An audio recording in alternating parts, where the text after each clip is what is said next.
Hey guys, tonight we're diving into the smoke-stained alleys and flickering lamplight of Victorian Britain, a realm overflowing with innovation and terror. The 19th century was all about creation, but not just the type you'd showcase at the Great Exhibition. No, tonight we're exploring the peculiar, the unsettling, the absolutely bewildering devices your forebears might have stored beside their beds, hidden beneath their clothing, or, heaven forbid, interred alongside them. And it all starts in a burial ground with a bell attached to your arm. Alright, before you settle in too deeply, go ahead and hit that like button and subscribe, but only if it feels right to you. And hey, share your location and current time in the comments. I love discovering where everyone's relaxing from. Lower the lights, get that fan running for some ambient noise, and let's ease into tonight's little journey. You're standing beside a newly excavated grave. The wind cuts through your coat, and the minister's words blend together as the casket descends into the earth. But something's peculiar. A slender cord extends from an opening in the coffin top, snakes up through the ground and attaches to a small bronze bell mounted on an iron stand. Above ground, the mourners don't flinch. This is routine. Welcome to the Victorian terror of premature interment. It wasn't merely a concern, it was a fixation. Tales of early burial circulated wildly through newspapers, leaflets and drawing rooms. Some were genuine. Catalepsy, coma, and inadequate medical assessment meant a handful of unfortunate individuals were actually buried prematurely. But the solution? An entire industry of protective coffins and the highlight of the collection, the coffin bell apparatus. The concept was, if you regained consciousness underground, you'd pull the cord fastened to your wrist or ankle, and the bell would chime above ground, notifying the groundskeeper or cemetery workers. But it wasn't always so refined. One design included a spring mechanism flag that shot up like a carnival toy when the cord was yanked. Another featured a narrow air tube, except most of these were too thin to supply sufficient oxygen. So, yes, your pleas for rescue might be audible, but you'd still be racing against time. In 1896, a man named Count Carnicki, yes, that's an actual name, advanced it further with the telegraph coffin, which utilised electrical signals and a periscope-style viewing tube that permitted attendants to peer into the grave from above. The limitation? It only functioned in specially constructed mausoleums. For the ordinary person, it was a bell or nothing. The terror reached such levels that some affluent Victorians demanded temporary interments, their coffins positioned in crypts for a week or longer before final placement, just to be completely certain. One notable incident involved a woman named Mrs. Liza Bennet of London, who was so frightened of premature burial that she commissioned a team to build a special brick chamber with a hatch, a whistle, and a cushioned escape passage. She never needed it, but her descendants converted it into a wine storage. And here's the truly bizarre part. Sometimes the bells actually rang. Cemetery workers reported hearing chimes during the night, but by the time they excavated, they frequently discovered nothing. Explanations included loose cords, rodents, or even wind. But the dread persisted.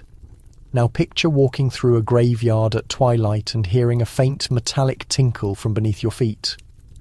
Do you examine it, or do you quicken your pace? Naturally, some opportunistic thinkers attempted to profit from the anxiety. One German creator sold a membership service, pay an annual charge, and a watchman would monitor your grave nightly for 30 years. Talk about career stability. But this was merely the start of Victorian strangeness. You're still breathing.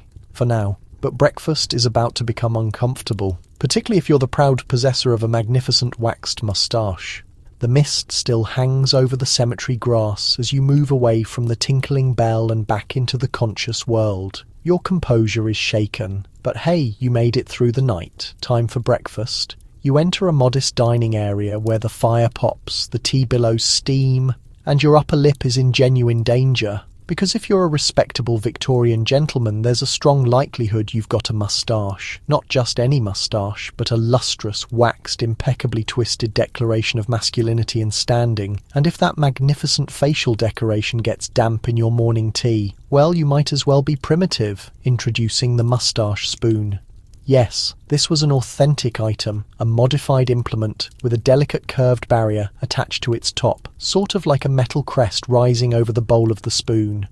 Its sole purpose to shield your moustache from being submerged in your soup or oatmeal. It's as absurd as it is ingenious. You raise the spoon cautiously to your mouth and the barrier does its job, pressing gently against your upper lip as the warm liquid flows smoothly into your mouth. Your moustache dry and dignified. No more dripping wax or soup stains. No more awkward reapplication mid-breakfast. It's innovation at its most particular. By the late 1800s, moustache spoons were extremely popular, available in fine silver, porcelain, even ivory. Some had initials engraved on the barrier. Others included detachable sections for convenient cleaning. And, naturally, etiquette manuals praised them as the hallmark of a genuine gentleman. One even labelled them the silent protector of the cultured face. But the spoon was merely one component of a much broader grooming collection. Moustaches in this period weren't simply facial hair, they were a daily obligation. You'd rise early to wash, dry, and wax the bristles. Then came the twist, applied manually or with a small iron rod warmed over a candle flame. Some men even wore moustache nets, fine mesh covers tied around the face to maintain the form while sleeping. And God forbid your wax began melting during a warm afternoon. In 1873, a London pharmacy introduced a special gentleman's cooling rod to dab along the lip when temperatures climbed. It was essentially a peppermint-scented ice cube in a velvet container. But no invention matched the moustache spoon. For pure sophistication, restaurants in Paris and London started offering them, upon request, right alongside the oyster forks and snail tongs. A handful of exclusive clubs even had engraved displays of house spoons for frequent visitors. Of course, not everyone was enthusiastic. Satirical publications like Punch ridiculed the phenomenon, publishing illustrations of men so fixated with their spoons that they displayed them on chains around their necks. One especially harsh joke showed a man suffocating in soup, his moustache still perfectly dry. Yet despite all the ridicule, the spoon endured because Victorians had a profound, unwavering conviction. Every challenge, regardless how specialised, merited its own customised solution. And if that meant redesigning silverware to maintain facial hair, so be it. So as you place down your refined implement and pat your lip with a pressed linen cloth, remember, in a world that feared graves chiming from below, it somehow made complete sense to fear a damp moustache equally. But the next invention on your path, it's hungrier, stranger, and it pulls, literally. Because next up is the era of mechanical leeches. The sitting room is warm and the spoon now sits quietly beside your cleared bowl. You're protected from grave bells and soup catastrophes for now. But don't get too relaxed, because next you're heading into a room where treatment happens. Or at least where Victorians thought it did. It's a private physician's office, wallpapered in crimson damask, with polished wooden cabinets gleaming in the gaslight. And on the desk before you, surrounded by glass containers and brass instruments, sits something that looks like it belongs in a deranged scientist's laboratory. A mechanical leech apparatus? Yes, a machine engineered to replicate the biting, draining action of an actual leech. Let's backtrack. Bloodletting had been a widespread treatment for centuries, founded on the theory that many ailments were caused by imbalances in bodily fluids. Leeches were a preferred instrument, especially in the Victorian era when their usage exploded. Hospitals, barbers, and even private residences kept jars of the slimy creatures in inventory. But real leeches had their limitations. They were chaotic, unpredictable, and difficult to maintain. Some patients were petrified of them. Others simply didn't appreciate the notion of something squirming around on their skin, feeding like it was brunch at the Grand Hotel. So naturally, someone attempted to mechanize the procedure. One widespread model resembled a brass pocket watch connected to a small piston and suction cup.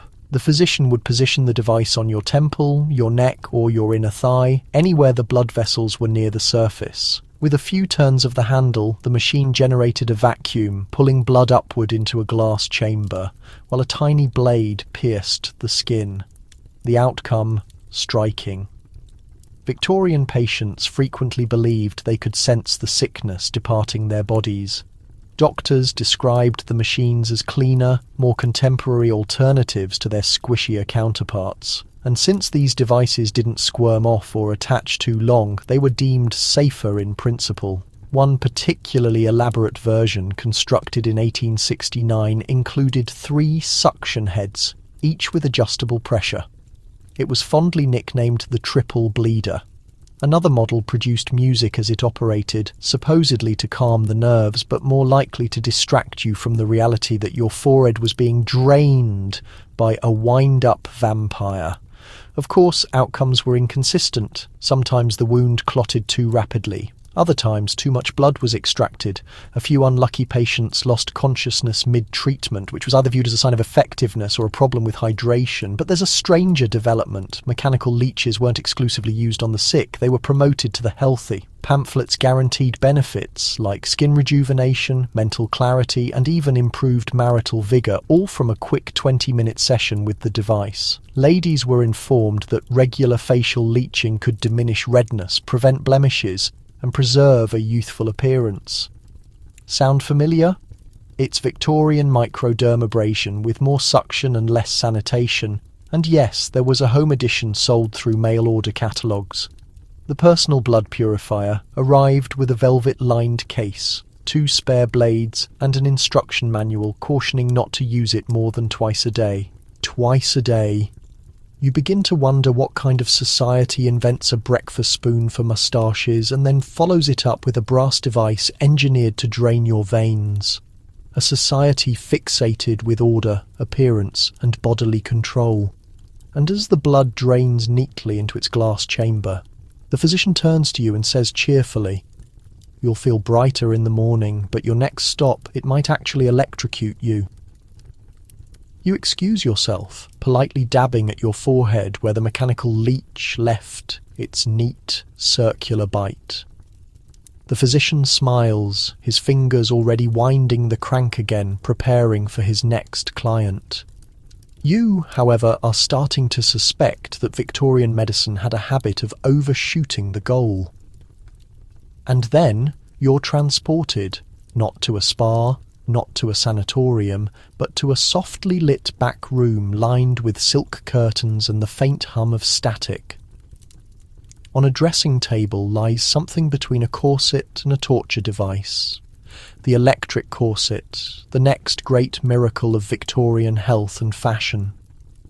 Now, the corset itself was already a well-established ordeal. Whalebone steel, ribbed and lace-bound, it compressed Victorian torsos into impossible hourglass shapes, cinching waists, lifting bosoms and rearranging organs like a furniture reset. Women fainted, suffered deformed ribs, and in some cases couldn't even sit properly. And yet the corset remained because fashion and expectations were unforgiving. But what if you could make it even more modern? That's where electricity comes in. Around the 1880s, after the spread of home electricity and a growing public obsession with electric cures, inventors began combining corsets with tiny galvanic cells, little battery packs sewn into the lining that delivered a low, steady electric pulse across the skin. The guarantee? Weight loss, muscle toning, posture correction, and of course nervous system balance. You step into the contraption as the lady of the house smiles approvingly. A maid tightens the laces as copper wires press lightly against your skin. When the power source is activated, you feel a soft tingling followed by a distinct twitch in your lower back. That's the muscles realigning, she says, sipping her tea. One model, marketed under the brand name Dr. Scott's Electric Corset, guaranteed stimulation of the feminine core and better digestion. Another claimed it cured back pain, fatigue, and even melancholia. Advertisements featured glowing testimonials from women who looked suspiciously like actresses. Some versions even had adjustable intensity knobs, which predictably led to more than a few fainting episodes at garden parties. And it wasn't just for women. Men had their own electric belts that wrapped around the abdomen or lower back, often advertised with suggestive undertones. We'll say no more, but let's just note that one 1891 ad guaranteed an energizing effect on the entire manly constitution. Were they safe? Well, the low-voltage ones caused mild burns or rashes at worst. But some overzealous models, especially DIY versions with stronger batteries, were less forgiving. Newspapers occasionally ran blurbs about unfortunate mishaps involving personal electrification. One man reportedly scorched a hole through his waistcoat, and yet the demand kept growing. The Victorian hunger for self-improvement was endless. If your moustache needed its own spoon, then surely your spine needed electricity. And if a corset could make you beautiful, a buzzing corset must make you even more so. By the late 1890s, electrotherapy salons appeared in cities across Britain and America. You could pay to be strapped into a vibrating chair, stand on a metal platform that zapped your soles, or wear a wired bodysuit while sipping bone broth. All in the name of wellness. It's easy to laugh now, but in a world where science was new and mysterious and bodies were seen as moral battlegrounds, electricity offered a strange kind of hope. Invisible, modern, clean, and completely untested. As the corset's pulse fades and you step carefully out of the silk-lined chamber, you feel lighter, though perhaps not in the way the inventors intended. But you might want to stay upright, because next, you're going to need a place to faint fast. You're dizzy, not from blood loss or electric pulses, but from the sheer ambition of it all. The Victorians didn't just want to cure you, they wanted to fix you. Perfect posture, perfect digestion, perfect conduct, even if it meant fainting flat on your face. Which brings you to the sitting room again, only this time it's not for tea or leeches, it's for collapsing dramatically in style. Welcome to the world of the portable fainting couch. Now, you've probably seen the traditional version in period dramas. A long velvet-lined chaise with a sloping backrest positioned beside an open window, where a lady in a corset fans herself while pretending to read. But what you may not realise is that Victorians took their fainting furniture on the go. Yes, there were actual folding, collapsible fainting couches, engineered to be carried discreetly by a servant or stored inside a carriage, ready to deploy at the first sign of breathlessness, moral shock, or too tight bodice lacing. These weren't just status symbols, they were survival tools. Fainting wasn't merely a medical issue. In the 19th century, it was practically institutionalized. Between corsets, poor ventilation, emotional repression, and a diet of salted meats and boiled potatoes, it's a wonder anyone stayed conscious long enough to host a dinner party. And when women did swoon, whether from tight lacing or scandalous conversation, they needed somewhere soft to land, introducing the fold-out fainting divan, a marvel of Victorian engineering. One widespread design resembled a briefcase. When opened, it unfolded into a cushioned recliner with collapsible legs, upholstered in plum-coloured brocade.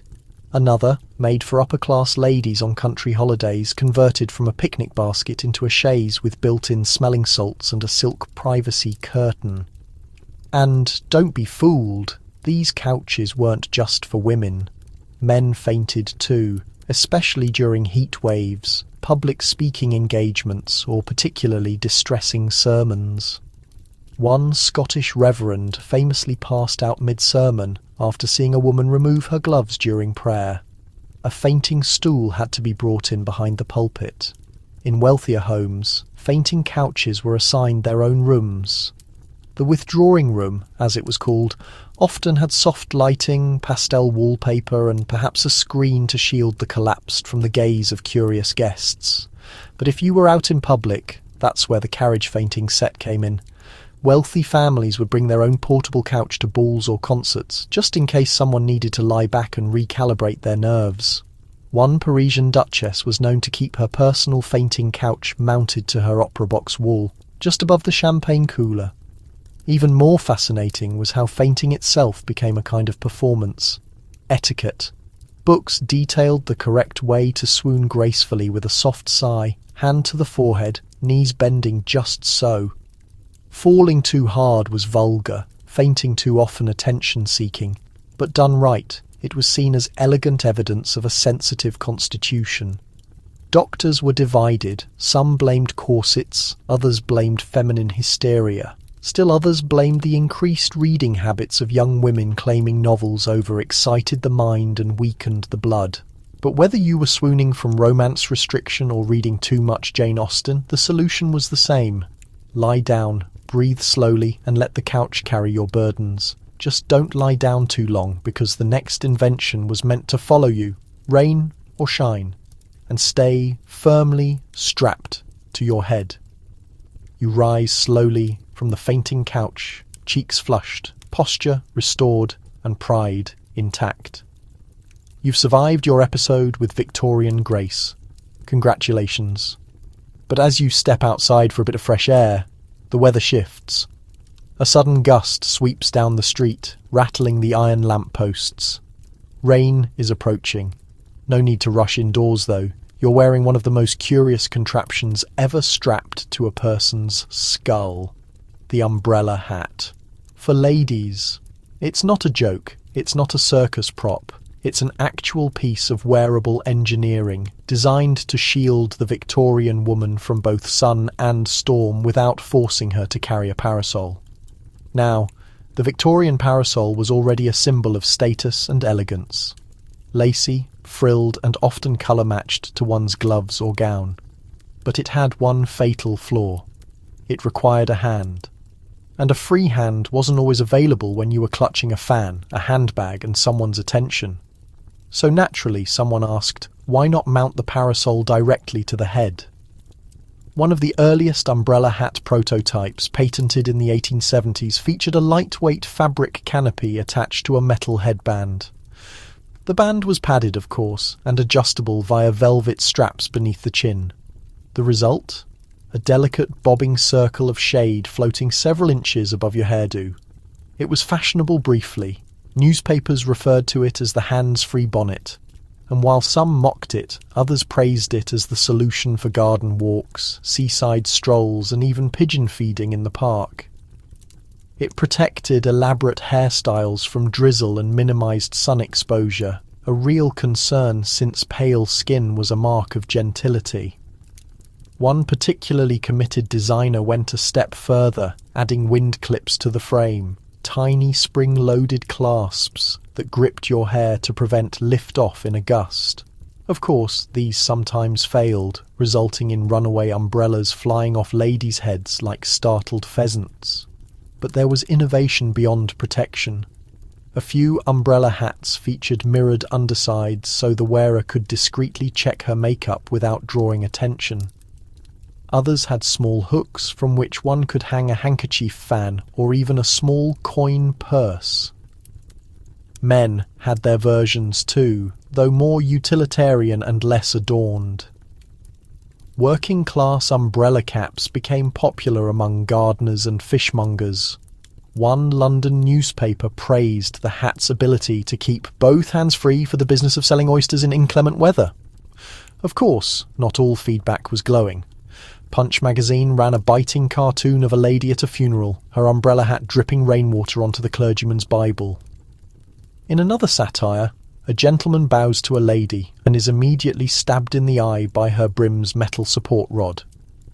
Still, the umbrella hat remained a curious fixture of the era. Half fashion, half function, and fully committed to the idea that every inch of life should be optimised. And that's the through line, isn't it? Whether you're lying down in style or walking hands-free through the drizzle. The Victorian mind believed there must be a better way, a device, a fix, a strap-on solution for every inconvenience. But what happens when the inconvenience is illness? Better lie back down. Next, we're meeting someone who hasn't left their bed in years, but they've still been practicing piano. The rain has passed, leaving cobblestones glistening and chimney smoke trailing in the pale grey sky. You step back inside, past the umbrella stands and over a thick Persian rug until you're ushered upstairs to a room with no windows, no draught and absolutely no need for stairs. Because the person who lives here hasn't left this bed in a very long time. She's propped up with pillows, a lace shawl draped over her shoulders and her hair pinned immaculately despite her condition. A silver tray of tea rests beside her, untouched. But what catches your eye isn't the porcelain or the pressed linens.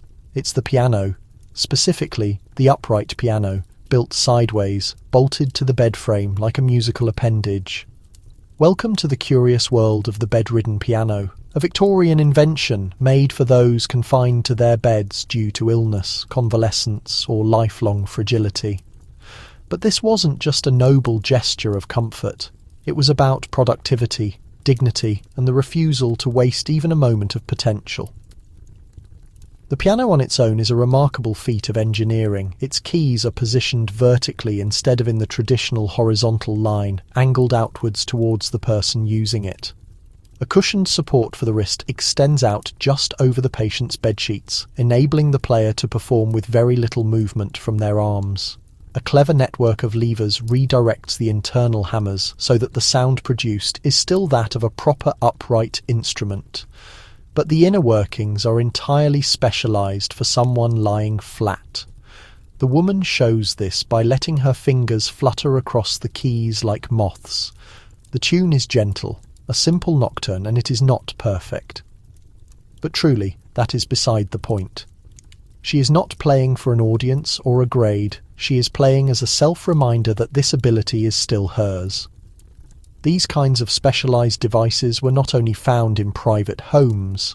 Sanatoriums and long-term care facilities ordered similar equipment, some permanently attached to hospital beds, others designed to be folded and stored beside the bed. One especially sophisticated model, built in 1892, featured a mirror system allowing the patient to view their hands from above, correcting their finger positions without having to sit up. And it wasn't just musical instruments. Inventors who were themselves confined to bed created writing desks, book holders, inkwell supports, and even typewriters mounted on flexible swing arms, all built to assist those who were forced to spend weeks or years confined beneath the blankets. To be sick did not mean you had to be unproductive, not in the Victorian view of life. The need to keep contributing was immense. Society openly admired the noble invalid, the delicate lady, or the veteran who bore their pain with dignity, while still managing to contribute intellectually or artistically. Period journals are filled with stories of poems composed in bed, political correspondence dictated from mattresses, and full novels written on lap desks, by the light of a lamp. Of course, not every person had access to such tools. The rich could afford to order custom furniture and retain private doctors. The poor were fortunate just to have a mattress, much less a music stand. Yet, even in working-class dwellings, clever improvisers sometimes put together makeshift devices. Improvised boards balanced across knees or small pump organs repurposed as tray tables. You start to see a pattern developing.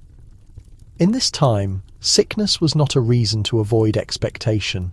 It was simply another obstacle to overcome, another difficulty to invent your way out of. And if that meant bolting a piano to your bed frame, then so be it. But your exploration is not yet complete. Because while some people were stuck in bed, others were significantly more active. In fact, the next Victorian invention didn't merely withstand the test of time, it practically danced through it. The music fades slowly, replaced by the faint ticking of the clock by the bed and the groan of old wooden floors as you move away. You take one last look at the vertical piano, its silent challenge, its ingenious design, and then you're back downstairs where another tale waits within the folds of a dress. A huge hall is a flurry of activity. Servants are lighting large chandeliers, women in silk gowns rustle past, and footmen are rolling out thick rugs. But every gaze is drawn to a single figure, the woman making her descent down the main staircase in an outfit designed to resist fire. It looks exactly like the others. A soft lavender ball gown featuring puffy sleeves and intricate lace. But beneath its beauty there is an unexpected presence: asbestos. You see, Victorian social gatherings had a habit of literally going up in smoke. Between the gas lamps, the open fires, and the alarmingly popular crinolines, those immense cage-like supports under skirts, a woman could transform from the star of the ball to a human blaze in an instant. Crinolines were beautiful, that is true, but they were commonly made of a light cotton or starched fabric, highly flammable. Add a layer of silk, a few rigid supports, and a quick turn near a candle holder, and you had a disaster waiting to happen. Newspapers were frequently running tragic headlines: "Young lady caught in flames during waltz." The proposed solution? Fashion that protected. Some clothing designers started experimenting with materials that resisted fire, often adding layers of heavy wool blends or chemically treated fabrics to the gowns. But the most daring designers went even further. Dresses were lined or strengthened with asbestos fabric, the so-called wonder mineral of that era. Asbestos was known for resisting heat, its durability, and in the Victorian imagination it was considered advanced. The very same substance used in industrial boiler rooms began to appear in gloves, oven mitts, and yes, even formal evening wear. One advertisement from the 1870s proudly claimed that its gowns were guaranteed not to burn, even in the most dangerous of situations. It did not stop with full dresses. Hairpieces, especially those used by stage performers, were sometimes treated with asbestos fibres to prevent them from catching fire under the harsh stage lighting. One well-known theatre in London required every costume wig to be treated for flame resistance. After a disastrous fire involving the stage curtain in 1865, some creative inventors developed quick-release dress hooks designed to allow the external layers of a gown to fall away if flames were detected. These emergency mechanisms were concealed underneath decorative ribbons or sashes. Pulling the wrong one could cause your dress to fall apart like a magician's trick. But this trend of fireproofing did not only remain with the wealthy upper class. Middle-class families began stitching asbestos patches into their children's sleeping clothes. Some nurseries even had wallpaper made with a blend of asbestos paper. It was advertised as both safe and modern. No one yet understood what the long-term consequences would be. Back in the lavish ballroom, the woman in the fire-resistant gown reaches the final step, accepts a gentleman's arm, and begins to glide onto the floor. A nearby candle flickers, only inches from her skirt. She does not react. You realise that in this world danger was a constant threat, but so was the conviction that new technology could defeat it. If fire was the enemy, then innovation was the shield, even if that shield was woven from a mineral that would decades later be recognised as deadly. But the night moves on, the music grows louder, the dancers spin, and upstairs someone is still playing piano from their bed. And now you should be very careful who is holding the camera, because the next Victorian invention, it just might shoot you. The image of the ballroom dissolves behind you. Its glittering dresses, its flame-resistant style, its careful balance between risk and good manners. But your next location is much quieter. You are entering a gentleman's private study now. Heavy rugs absorb your footsteps. Thick curtains are closed, and the room smells faintly of leather and tobacco.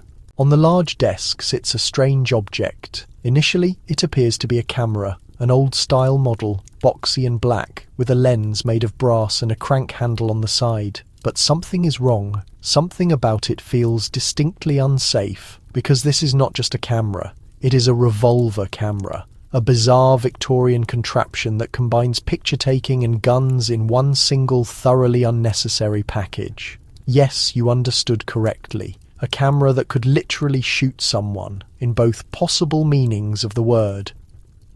The device was sold in the 1880s primarily to military personnel and hunters, with the unusual idea that a person could capture both wild animals and memories simultaneously. The mechanics were simple, if completely reckless. The camera lens was positioned directly above the barrel of a small caliber revolver, and pulling the trigger could either release the shutter or fire a bullet, depending on which setting was chosen. One specific version, manufactured in France, had a double-action trigger and a circular plate that held both photographic slides and live bullets right next to each other. Switch it to camera mode and you could take a photo. Switch it to pistol mode and, well, let's hope you could keep track of the two settings. There are various stories, some probably untrue, of people using the revolver camera on colonial trips. One man supposedly tried to photograph a rhinoceros in South Africa, only to fire a bullet into his own camera stand. Others found it less amusing. British customs officials once seized an entire shipment of these devices under the Weapons Control Act, describing them as lethal tools disguised as normal equipment. But the public fascination remained strong. The concept that you could possess a machine that transformed memories into actual ammunition, it fit perfectly with the Victorian obsession for mastery and new technology. More domestic versions were created as well, cane cameras, hat cameras, and even gun-shaped cameras that only pretended to shoot. They were made for big game enthusiasts who wanted a souvenir but did not want to actually kill the animal. These were sold at a major department store for a short period, complete with instructional booklets. But returning to the revolver camera, it represented more than just a novelty. It was a reflection of a deeper cultural tendency. Victorians were absorbed with the idea of merging technologies, especially when it allowed them to consolidate power into smaller, more personal items. It was an age defined by invention, yes, but also by customized items. A gentleman's coat pocket might hold a tiny sewing kit, a folding monocle, a snuff box that also told time, and now a camera that also functioned as a gun. And naturally there is the deeper meaning, the camera capturing reality, the revolver imposing authority. Put them together and you have a tool that essentially declares, I see you and I can take you out. It is unsettling and a little silly, but completely in line with the era, because in Victorian Britain, novelty was power. The more unusual the gadget, the more important the owner seemed. And in gathering rooms and smoking lounges, showing off your newest device was just as important as the conversation itself. But do not worry, you are not in any danger tonight. You're about to enter a much more aromatic part of the 19th century, one where scent is used as a weapon for totally different purposes. You move away from the revolver camera, feeling both a sense of relief and slight discomfort. The lens was merely cold glass, but it felt like an eye, and not a kind one. So you walk toward a more pleasant room, guided by the delicate sound of porcelain and the distinct scent of citrus, rose and lavender. This is where Victorian women found their sanctuary. Not a fainting couch area, not a drawing room, but a fragrant retreat filled with the era's next significant invention, scent-dispensing jewellery. Yes, jewellery that not only sparkled, but also sprayed fragrance. Victorian England, despite all its outward sophistication, was not a place known for smelling delightful. The streets were messy with horse waste, sewer systems were struggling to keep up with the increasing population, and even the houses of the rich were often troubled by damp walls, stale fabrics, and the lingering trace of coal smoke. So, the solution was straightforward and quite stylish.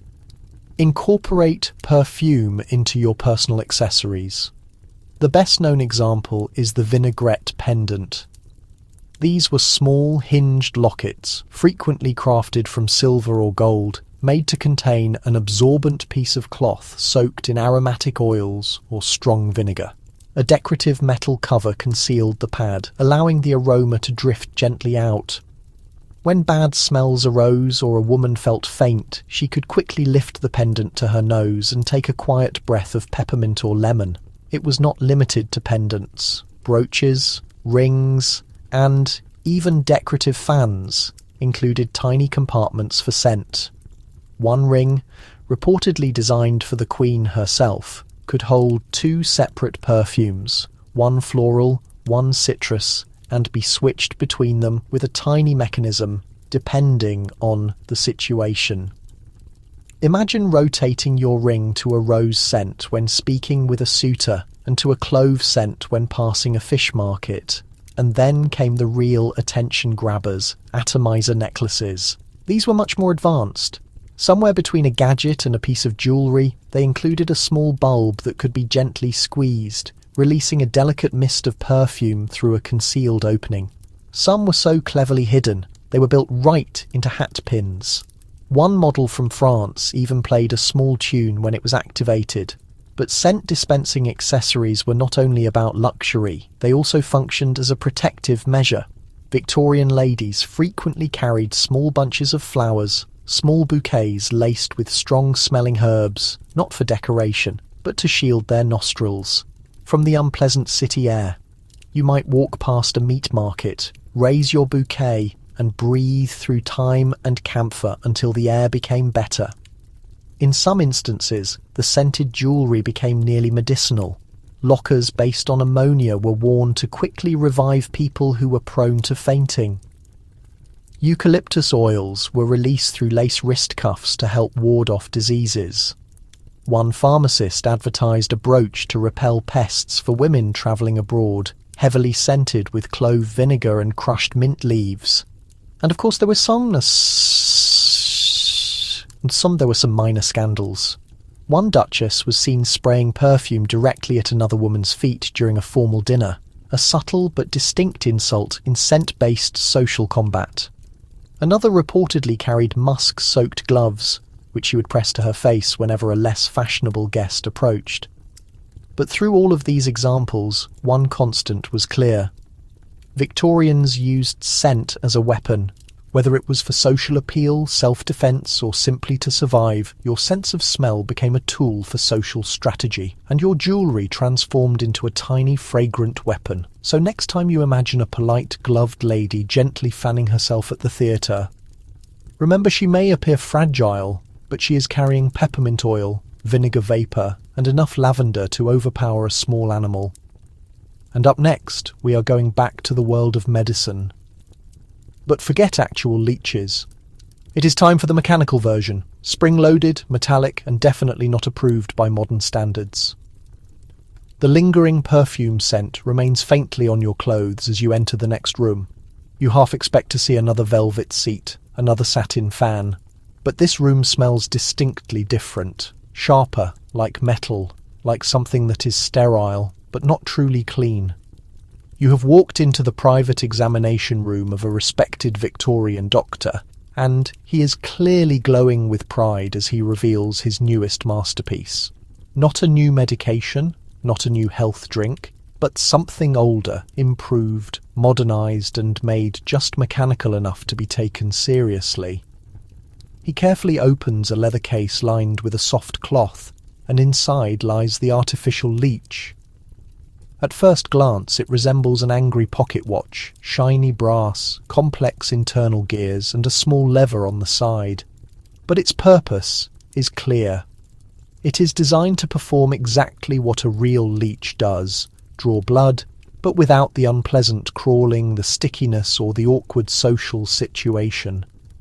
Because, as you have learned by now, Victorians were huge fans of leeches. By the middle of the century, Britain was importing more than 6 million leeches annually, mostly from Eastern Europe, to keep up with its medical demands. They were used to help treat everything from small bruises to bronchitis to simple heartache. leeches were seen as effective, reliable, and annoyingly alive. And that is exactly why the mechanical version was invented.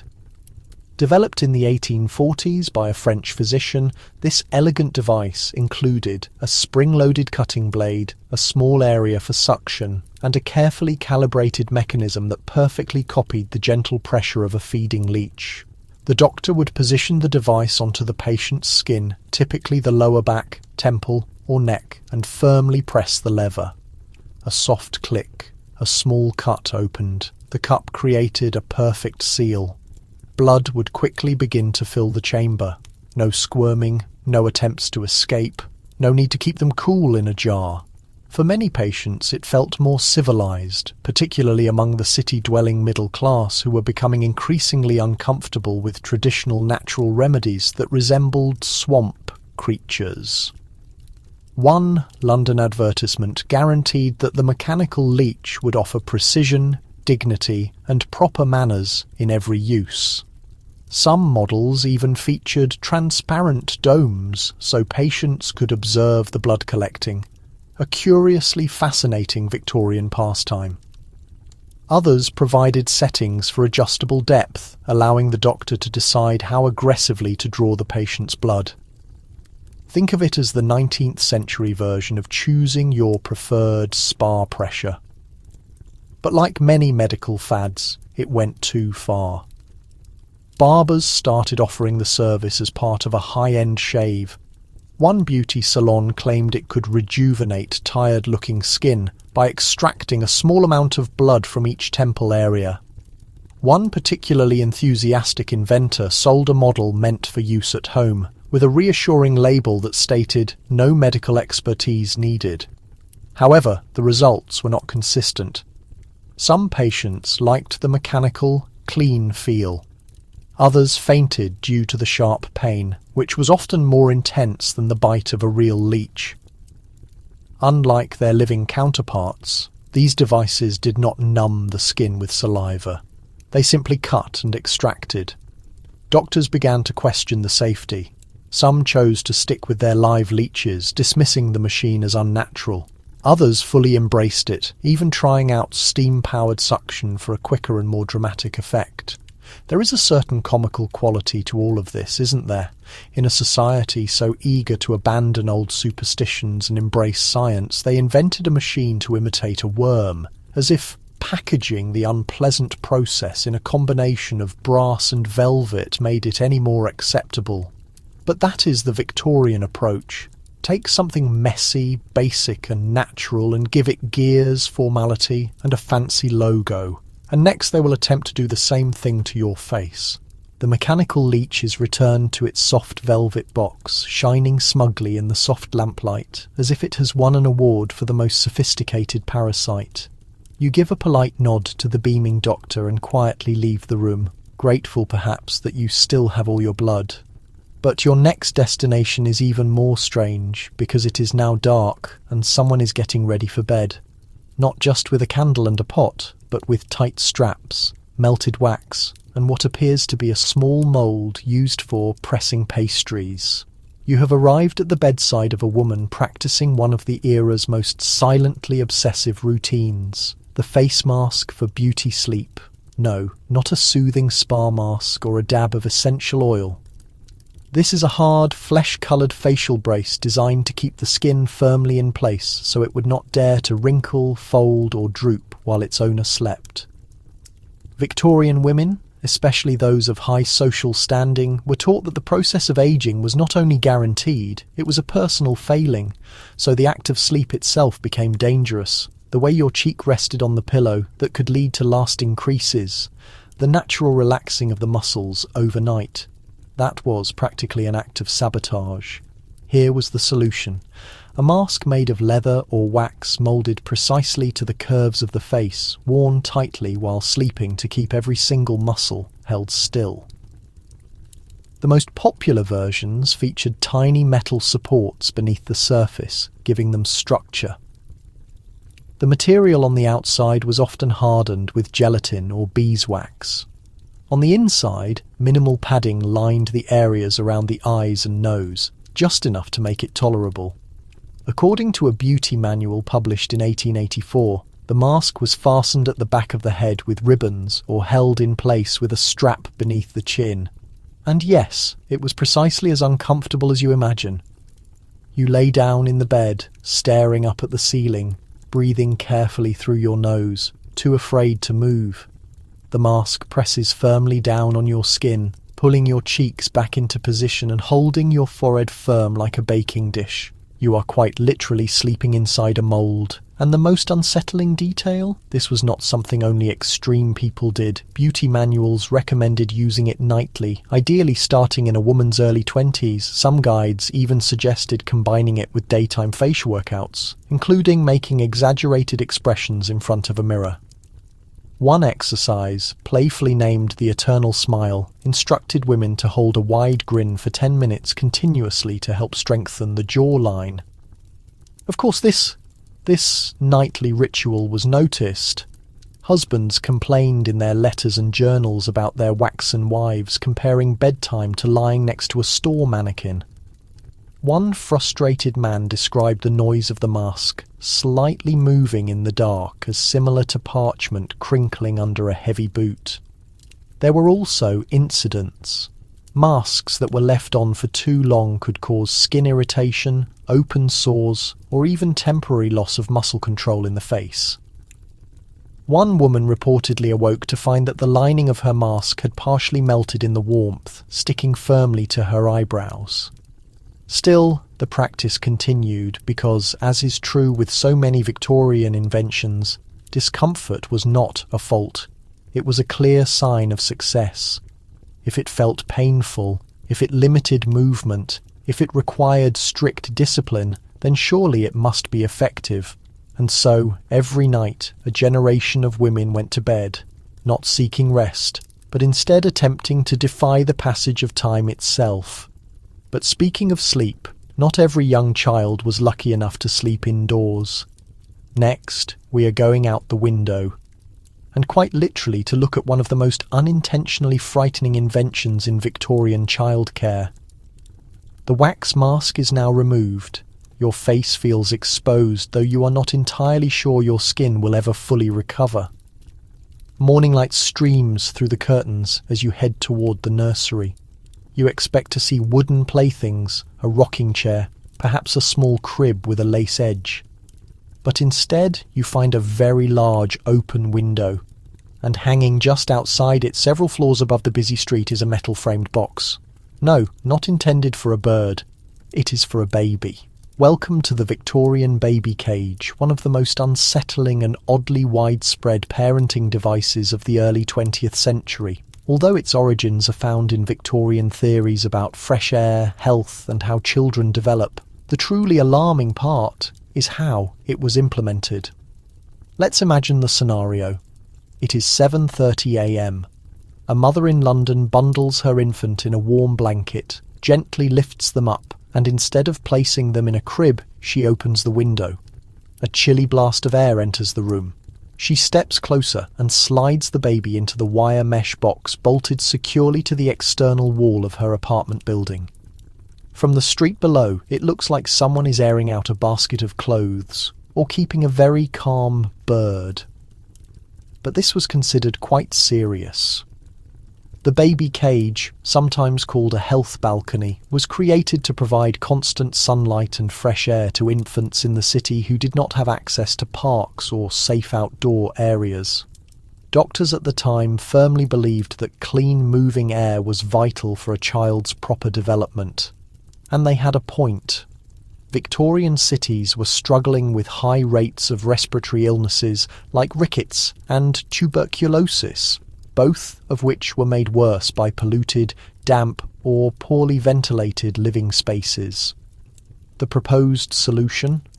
Attach the baby to the side of the building.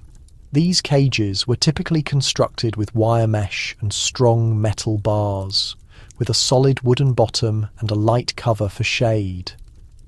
They were bolted onto the windows of upper floor apartments using very strong support brackets. Think of a simple flower box, but with a lot more at risk. Mothers could observe their babies from inside through the open window while taking care of their household duties. The cage offered the child a place to stretch, move around, and get sunlight on their skin while they hung dangerously above a stone street filled with carts and yelling vendors.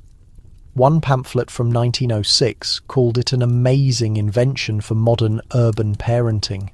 Others praised the cage's ability to strengthen a child's lungs and build up their physical resilience.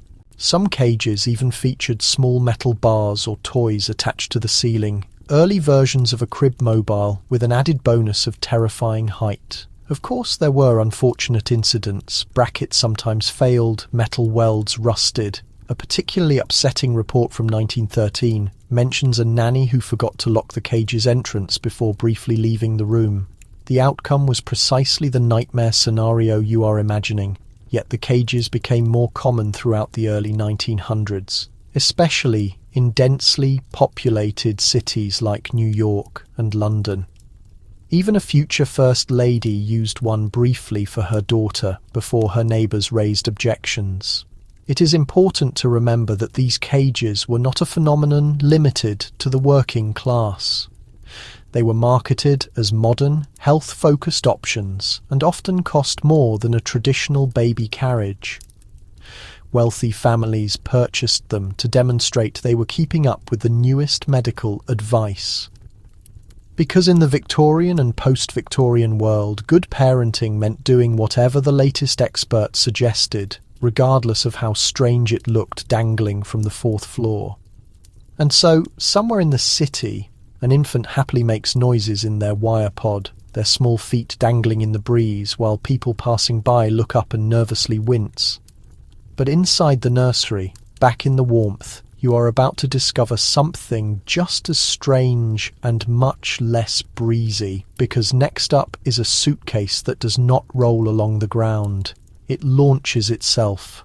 The window closes with a click behind you, shutting out the wind and the dangling baby box that somehow now seems like just another part of the familiar skyline.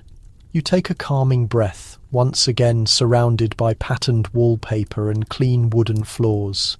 You feel safe, firmly on the ground, and civilized. Until the floor beneath you starts to vibrate, a low humming sound coming from the boards beneath your feet.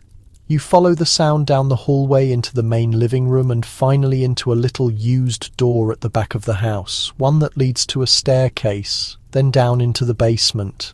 And there, hidden among the coal bins and linen closets, is a metal tube about the size of a grown man's chest, built right into the wall and clearly marked property of the London Pneumatic Dispatch Company. Because now you are staring directly at a Victorian invention that attempted to combine the sophistication of travel with the sheer ridiculousness of a plumbing system. The pneumatic delivery suitcase. Yes, packages, suitcases, and occasionally even people's entire bags of laundry were shot through underground pneumatic tunnels beneath the entire city, like internal mail carried in a mad scientist's financial institution. Let us backtrack a moment. Pneumatic tubes were introduced in the middle of the 19th century as a rapid method to transport telegraphs and letters across city centres. London, always keen to outdo itself, expanded the system until a full underground network was created. Sealed tunnels filled with highly pressurised air that blasted small carrying containers from one destination to another. Shortly after this development, someone wondered, why should we stop at only letters? And so the pneumatic suitcase was created. These reinforced cases, made of leather or tin, were specifically shaped to fit inside the larger transportation carriages of the pneumatic tube system. A traveller could check their luggage at the station and have it delivered at literally the speed of air to their hotel across town, sometimes in as little as 10 minutes. It was the delivery service of the Victorian high society, and it worked perfectly. Sometimes the system was extremely fast, too fast sometimes. Fragile contents were often destroyed, buttons were ripped off. One unfortunate traveller discovered that his shirts arrived neatly ironed and then immediately and completely wrinkled again from the severe impact. Still, the novelty was completely irresistible. Society news sections frequently discussed pneumatic hatboxes, vanity luggage, and even baby carriers, though thankfully no actual babies were inside. Fashion houses offered same-day delivery of expensive silk gowns using the compressed courier system. One courier company boasted a guaranteed arrival time so precise that your cup of tea would still be piping hot. By 1875, several major businesses in central London had built their own private pneumatic receiving docks in their basements, complete with brass hatches, padded receiving areas, and ringing bells to announce an incoming delivery. But the tubes were not exclusively used for luggage. In a stunt that should have probably ended several professional careers, one London inventor tried to transport himself through the entire system, folding into a padded capsule, carrying a newspaper and emerging reportedly confused but physically fine at the other end. Accounts vary. Some claim he arrived with his hair a mess and his lunch thoroughly shaken up. Others suggest the system became jammed halfway and he had to be manually extracted like a large sausage. Still, the public was captivated. The main newspaper published an article titled "A New Era of Air-Driven Travel," and for a short time the idea was popular. Until it was not. The entire system proved to be expensive to maintain. The luggage carriages frequently got stuck and delivery people refused to load suitcases that smelled strongly or rattled a lot. Eventually, London's optimistic pneumatic dreams failed under the weight of coal dust, broken pipes, and simple reality. But for one short, glorious decade, Victorians truly believed that your luggage could and absolutely should travel faster than you did. And now? Now it is time to go back upstairs. You have seen inventions that carried packages, calmed anxieties, and lifted infants high into the air. But next, it is time for something much more internal. Because when a Victorian person drowned, there was one place doctors immediately looked for help. And yes, it involved a tube and thick smoke. And let us just say, you will not soon forget this. You climb back up from the damp cellar, your heart still racing from the image of someone speeding beneath the city inside a metal container. Fresh air feels welcome, although in Victorian London that term is subjective. You return to the main parlour just as you hear a frantic pounding at the front door. It is the neighbour. Her husband has collapsed close to the canal. He is not breathing. A crowd of people begins to gather. Panic spreads quickly through the street, but no one shouts for an ambulance or a doctor. Instead, someone urgently calls out, "Quick, bring the enema kit." Yes, this was a perfectly real thing because when a Victorian person collapsed, especially from drowning, there was one firmly held belief about how to bring them back to life. You needed to blow strong tobacco smoke up their rectum, and you had to use a specific piece of equipment, the tobacco smoke enema kit. Let us pause for a moment. It sounds like a ridiculous joke today, but at the time this was a widely accepted, legitimate medical procedure. The Royal Humane Society even installed these exact kits along the banks of the river, fixed securely in small wooden boxes like emergency defibrillators.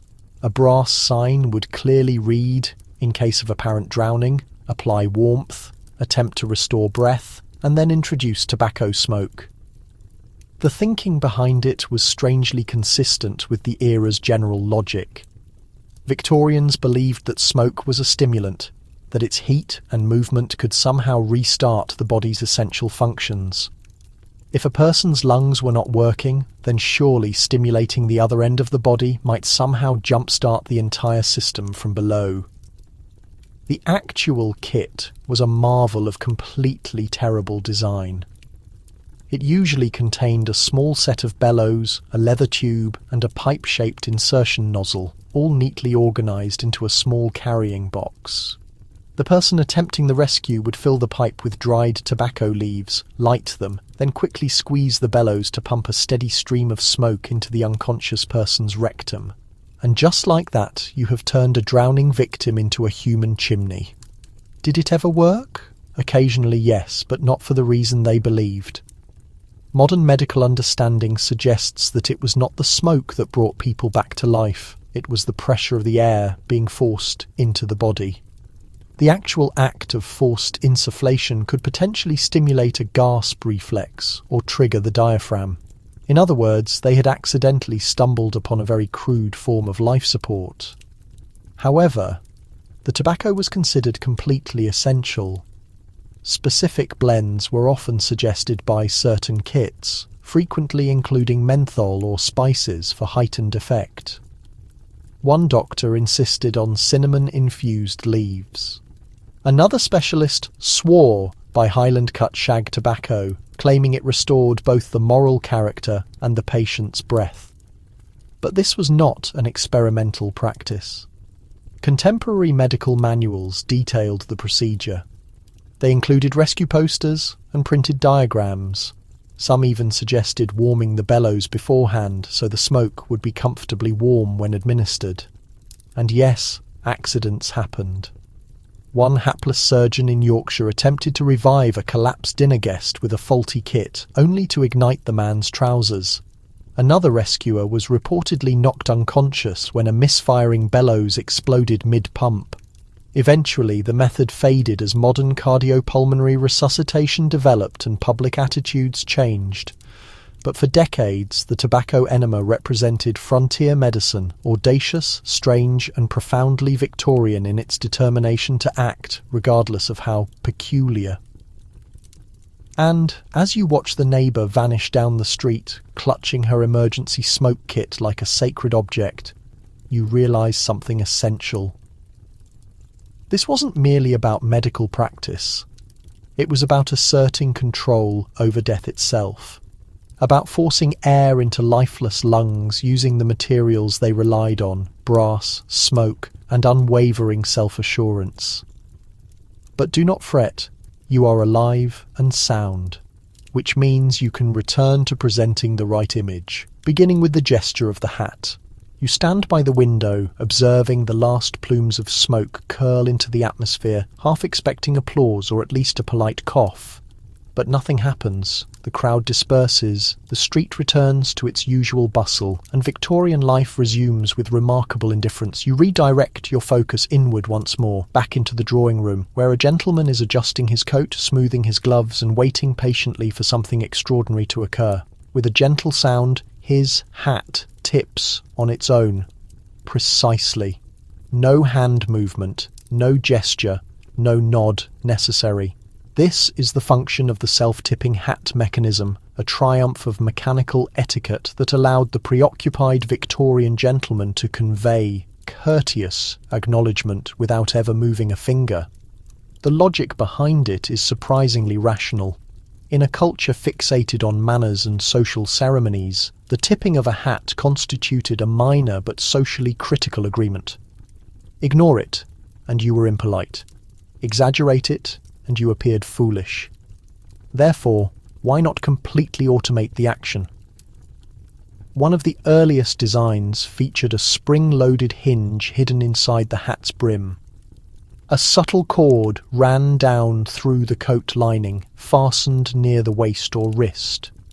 When tugged softly, perhaps during a bow, or with the press of a concealed lever, the hat would lift slightly, pivoting at the perfect angle before settling down again like a doffing puppet. The action was quick but unmistakable. Some later models were more sophisticated. They utilized clockwork mechanisms activated by subtle wrist movements or even pressure plates in the shoe's heel. Tip your foot forward, tip your hat accordingly.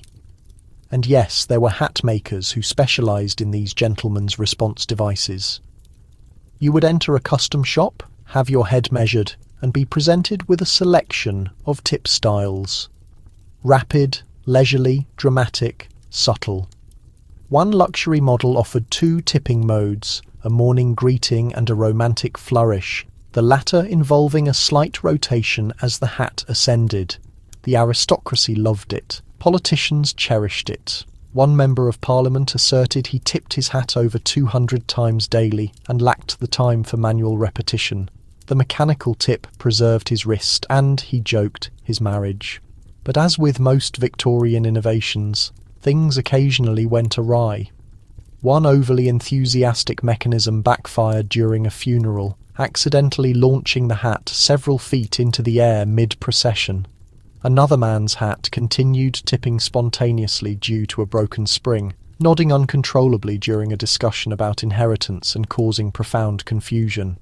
Still, these hats represent more than just novelty. They captured a unique fixation on mechanizing respect, delegating propriety to gears and levers. If your spoon could protect your moustache and your corset could buzz your waist into compliance, why shouldn't your hat manage your politeness for you? Women were not entirely overlooked. Some parasol handles were fitted with bowing mechanisms, small pivot joints that allowed the canopy to dip gracefully with a twist of the wrist, mimicking a curtsy. Even fans were equipped with courtesy snaps that made an audible click when flicked open, subtle signals encoded in the mechanism. But the hat remained paramount. It was your signature, your introduction, and with a little brass ingenuity under the brim, it could convey respect while your hands stayed firmly in your pockets. Because in the Victorian world, failing to tip your hat was unthinkable, but physically tipping it yourself, that was practically commonplace. Of course, good manners are pleasant but comfort? That is a separate concern, especially when the weather changes and you are caught in the rain with intimate apparel at risk. Because next, we are exploring the Victorian defence system for women's undergarments. The hat tips once more, courteously, automatically, as if wishing you farewell, and you are led into a new space, this one brighter, with windows open to a grey sky and a drizzle that is starting to become serious. It is raining again. Not the torrential kind that makes people run, but the kind that soaks in, the kind that surprises you mid-errand and leaves your hems soggy for hours. But for the Victorian lady, there was something even worse than wet feet or frizzy hair, wet undergarments. That is why this room contains a rather peculiar item of clothing laid out carefully across a cushioned chaise, a mixture of silk, oilcloth and rubber tubing sewn with surprising precision. You're looking at the rainy day knicker protector, a discreet, strangely heroic device in the war against public dampness. Let us start with the core issue. Victorian women's clothing, particularly in the middle and upper classes, involved chemise, drawers, petticoats, crinoline, overskirt, bodice, and an outer coat. And among these were undergarments, delicate, often handmade, and rarely designed with the elements in mind. Then there was the problem of sanitation. London streets were an unpredictable blend of mud, waste, horse droppings, and puddles that were not guaranteed to be just water. Add a sudden rainstorm and a woman's long skirts could act like wicks, drawing moisture upwards, soaking through layers, and, worst of all, reaching the drawers.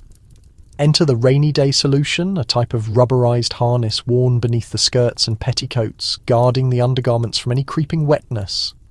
The simplest versions were just waterproof bloomers with elasticized legs, but more complex models featured adjustable straps, allowing the protector to be suspended slightly away from the body, creating a buffer zone between damp fabric and delicate cotton.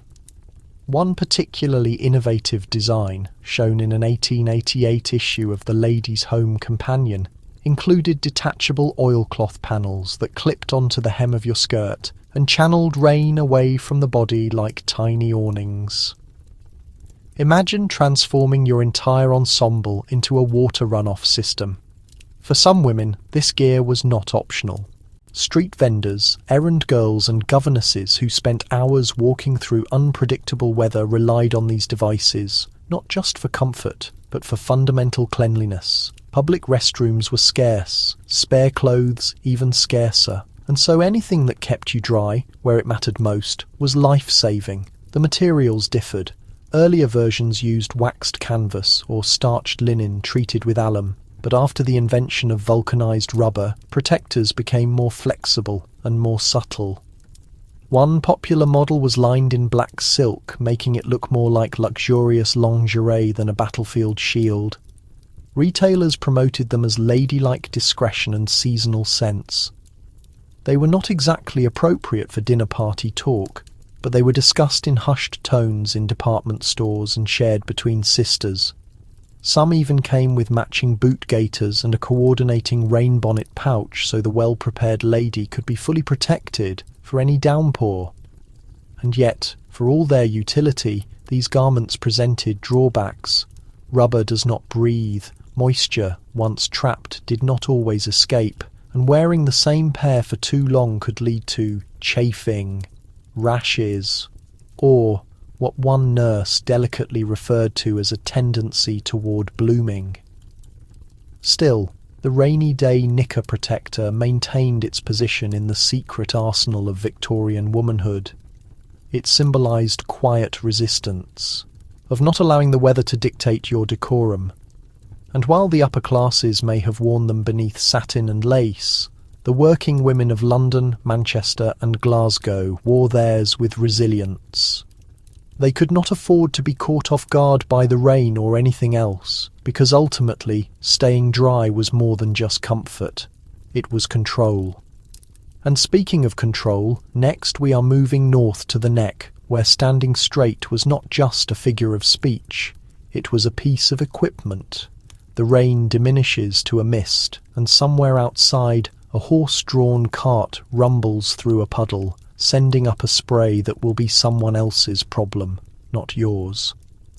You are safely indoors, dry, and now standing before a full-length mirror, where the next example of peculiar Victorian engineering awaits. It does not buzz, it does not spring or tip or whir, it simply keeps you upright, whether you wish to be or not. Meet the cravat stiffener and its equally demanding relative, the chin brace. Two inventions born from one shared goal, perfect posture and the external demonstration of inner discipline. Start with the cravat stiffener. On the surface, it sounds harmless enough.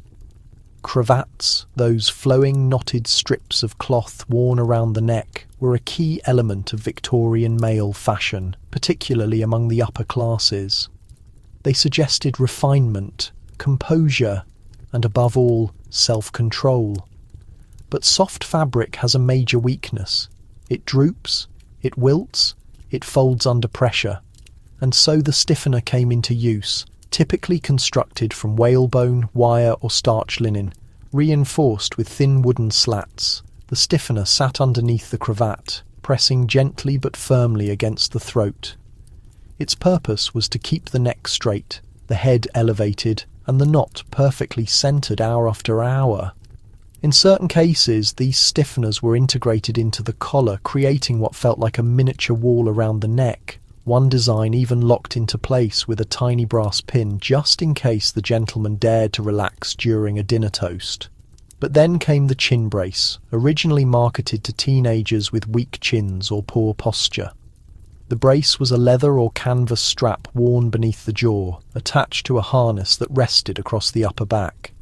When tightened, it forced the wearer's chin upward, sometimes to an excessive degree, stretching the neck, lengthening the spine, and creating a posture that was almost military. One French model claimed to correct unattractive downward gaze in as little as 2 weeks. A more rigid German variation incorporated spring tension, gradually tightening throughout the day to encourage ongoing improvement. Imagine spending 8 hours at school while your neck is slowly being cranked skyward like a stubborn window blind. These were not medical instruments, they were social instruments. Wearing one indicated a commitment to proper behaviour. For children, it signified obedience. For adults, ambition. Posture was not just about skeletal structure, it was about breeding, and the preoccupation was not confined to men. Women, too, were encouraged to use posture corsets, stiff undergarments, with high backs that forced the shoulders back and the chin up. One etiquette manual insisted that a lady's neck should float like a swan above her bodice, unfettered by tiredness. Of course, the human body had different plans. Extended use of these devices caused headaches, jaw pain, and occasionally numbness in the shoulders. But that was seen as the price of dignity. Satirical illustrations mocked chin brace wearers, portraying them as human periscopes or pathetic marionettes. Yet the demand remained strong, because if the Victorians feared anything, it was not physical discomfort. It was sloppiness, slouching, drooping, and slackness. These were indicators of moral weakness, and a respectable citizen, like a well-starched shirt front, was expected to be flawlessly upright. So next time you see a painted portrait from the 19th century, notice how the subject's jaw is positioned just so. Now imagine what they are wearing beneath that high collar and how firmly it is fastened. But do not become too rigid, because your next encounter will literally shake you out of bed entirely. Next up, the alarm clock that does not ring, it launches you. Your chin feels slightly tender just contemplating the brace. The mirror reflects your perfectly elevated posture, but also a flash of apprehension. Because you realise by now, Victorian inventions rarely stop at mildly uncomfortable. You move to the bedroom, the quietest room in the house, or it should be, but nestled beside the four-poster bed is a rectangular wooden object that hums with constrained energy. It looks like a combination of a trunk and a mousetrap. It is a bed, but not just any bed. This is the Victorian alarm bed, a device designed to eject you from sleep and onto the floor if you dared to linger too long beneath the covers. Let us review. Waking early was a moral necessity in the 19th century. Productivity was a virtue. Sloth was a vice. If you overslept, you were not just lazy, you were untrustworthy. So naturally, inventors began creating devices to ensure you would not dare to dream past dawn. Some started simply mechanical alarms with ringing bells attached to your nightstand or bedpost. Others included brass hammers that struck metal gongs next to your ear. But for heavy sleepers, the habitual lingerers, those were simply not effective. And so someone determined the bed itself had to rebel. The first alarm beds were mechanical wonders. A spring-loaded platform sat beneath the mattress, connected to a wound-up timer. At the scheduled time, 6 o'clock sharp, the mechanism would activate with a loud clang. The bed would either tilt suddenly or collapse downward, unceremoniously dumping the sleeper onto the floor. One patent advertised a rotating frame that spun the mattress 180 degrees, literally flipping the occupant upside down into a padded pit. Another version used compressed air to jolt the sleeper upward like a toaster pastry. It guaranteed vigorous waking without delay, and yes, some beds went even further. One British inventor, a Mr. Theodore Edgeworth of Halifax, designed a bed that not only tipped its occupant, but also rang bells, released a spray of cold water, and simultaneously flung open the window curtains with a system of weighted pulleys. His reasoning? Waking must be immediate and conclusive. Edgeworth claimed his invention reduced lateness in his household by 70%, although neighbours complained of the daily commotion coming from the second floor. There were even coin-operated versions for boarding houses and budget hotels. You would insert a shilling the night before to activate the bed for a specific time. Fail to pay, no wake-up. Some students and factory workers found this system perfect. One endorsement from a young tailor's apprentice described how he used to sleep through bells and knocking, but could not ignore being thrown onto his boots. But not everyone was pleased. There were bruises, sprains. One particularly poor design launched a guest through a paper screen and into a dressing mirror, not ideal for repeat customers.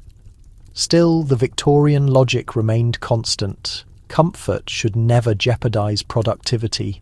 Sleep was necessary, yes, but only in moderation. You rested to rise, you rose to work.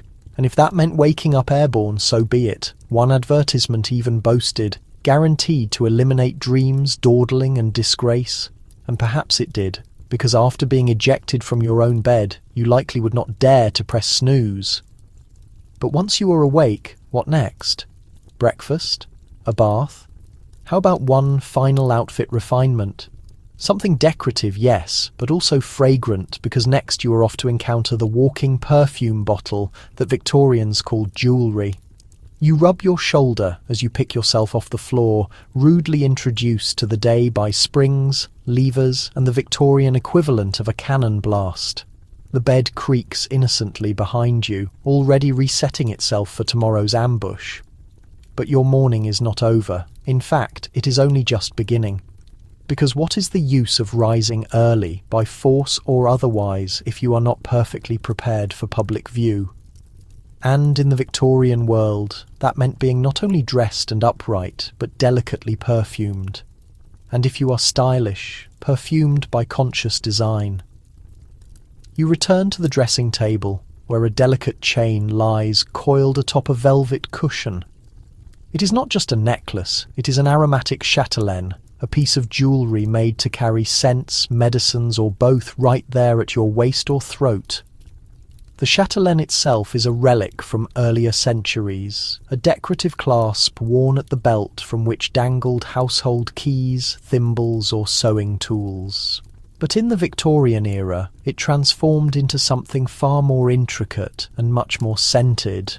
Your fingers close around one of the attachments, a tiny gold orb with slotted filigree and a faint herbal aroma. It is a pomander, a miniature perfume locket intended to hold fragrant herbs or aromatic resins. Inside you discover a blend of dried rose petals, crushed clove, and powdered lavender.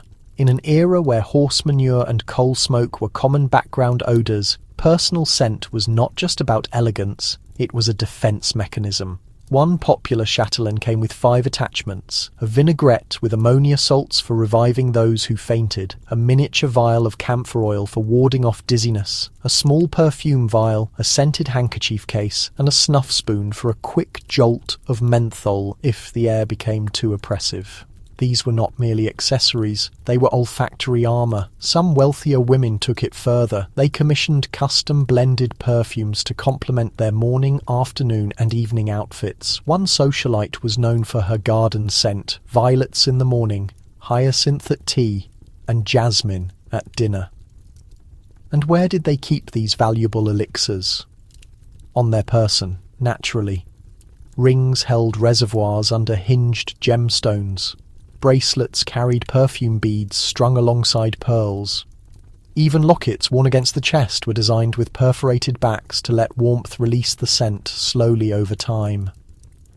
For the truly dedicated, there were scented corset stays, thin wax tablets slipped into concealed pockets within the bodice.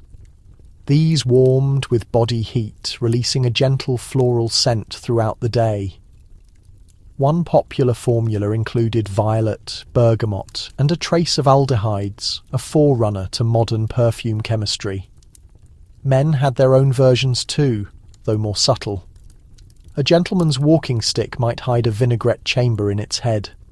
His lapel pin fitted with a drop of attar of roses.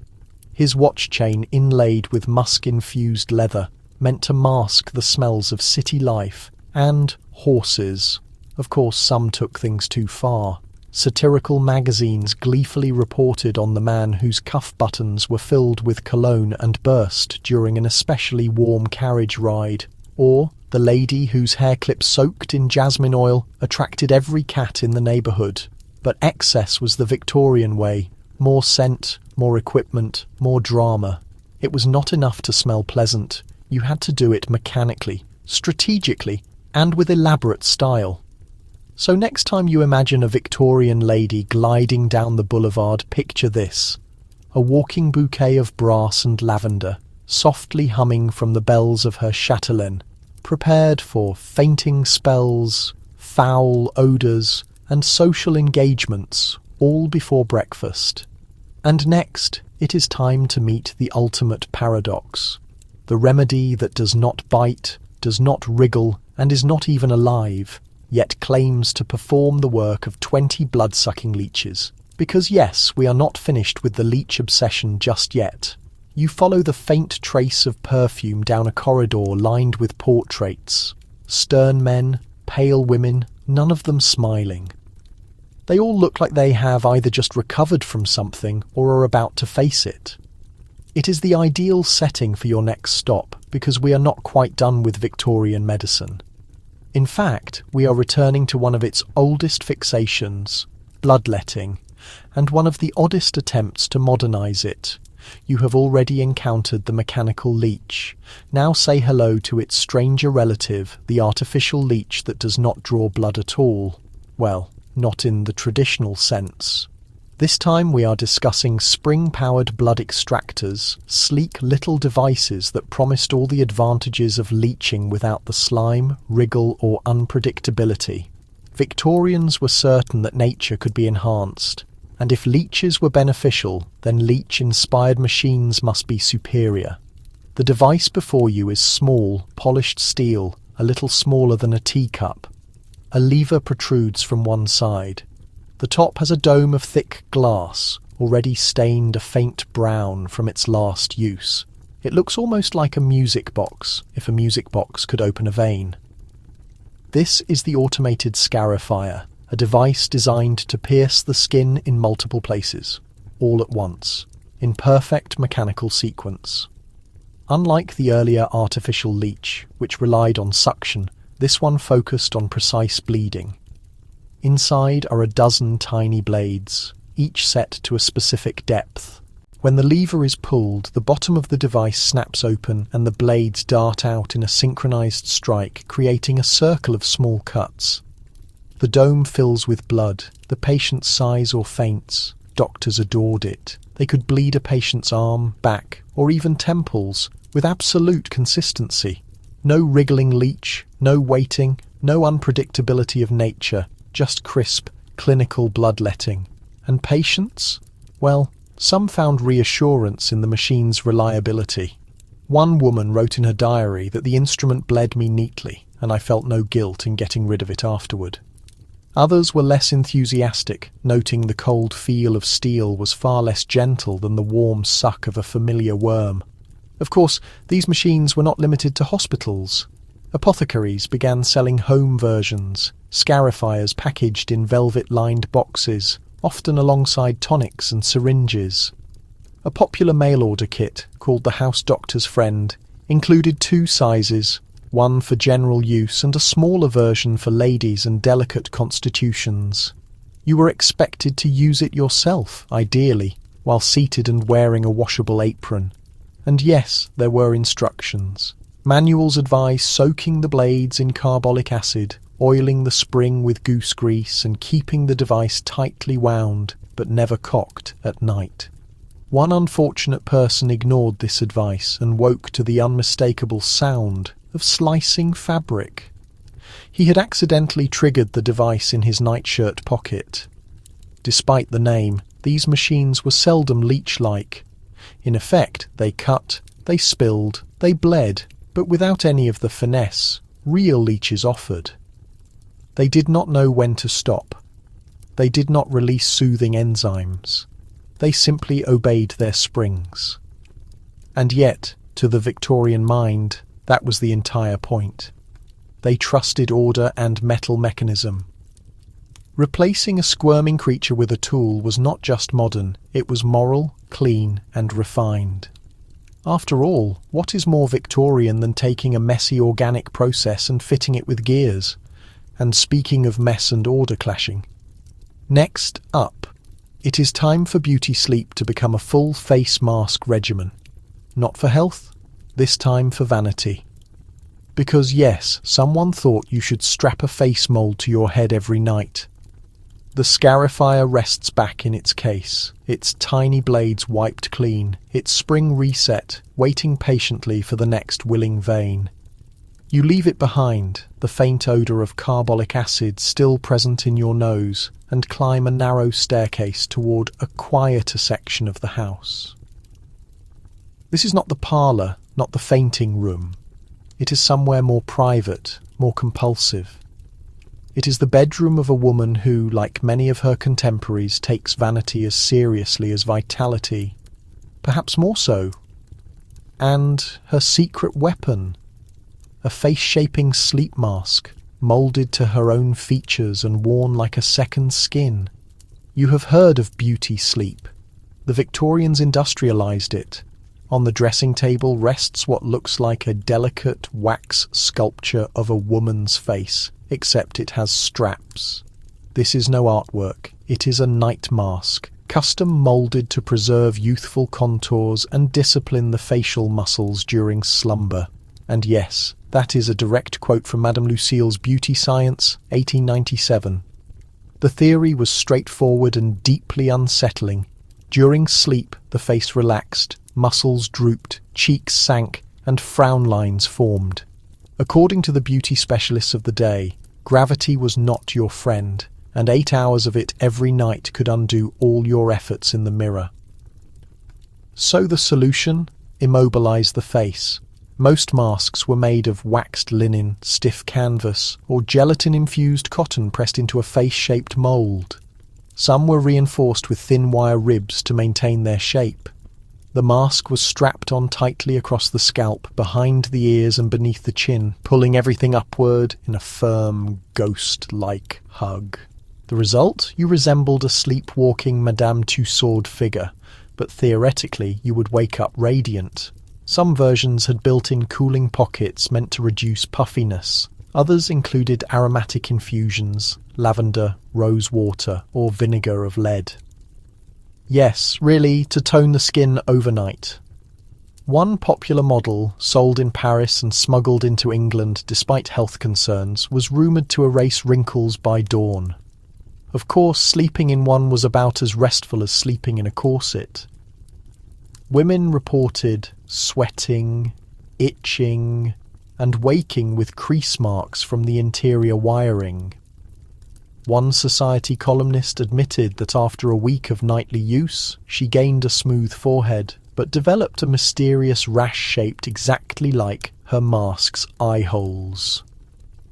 Men were not immune to the trend, though they were quieter about it. At least one London tailor offered night masks for the ageing bachelor, and barbers discreetly sold facial straps said to lift jowls without the inconvenience of daytime embarrassment.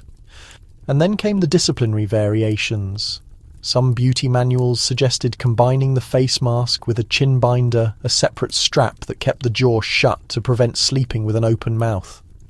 Others recommended silence bonnets designed to keep the face still and discourage tossing, turning, or even dreaming too vividly.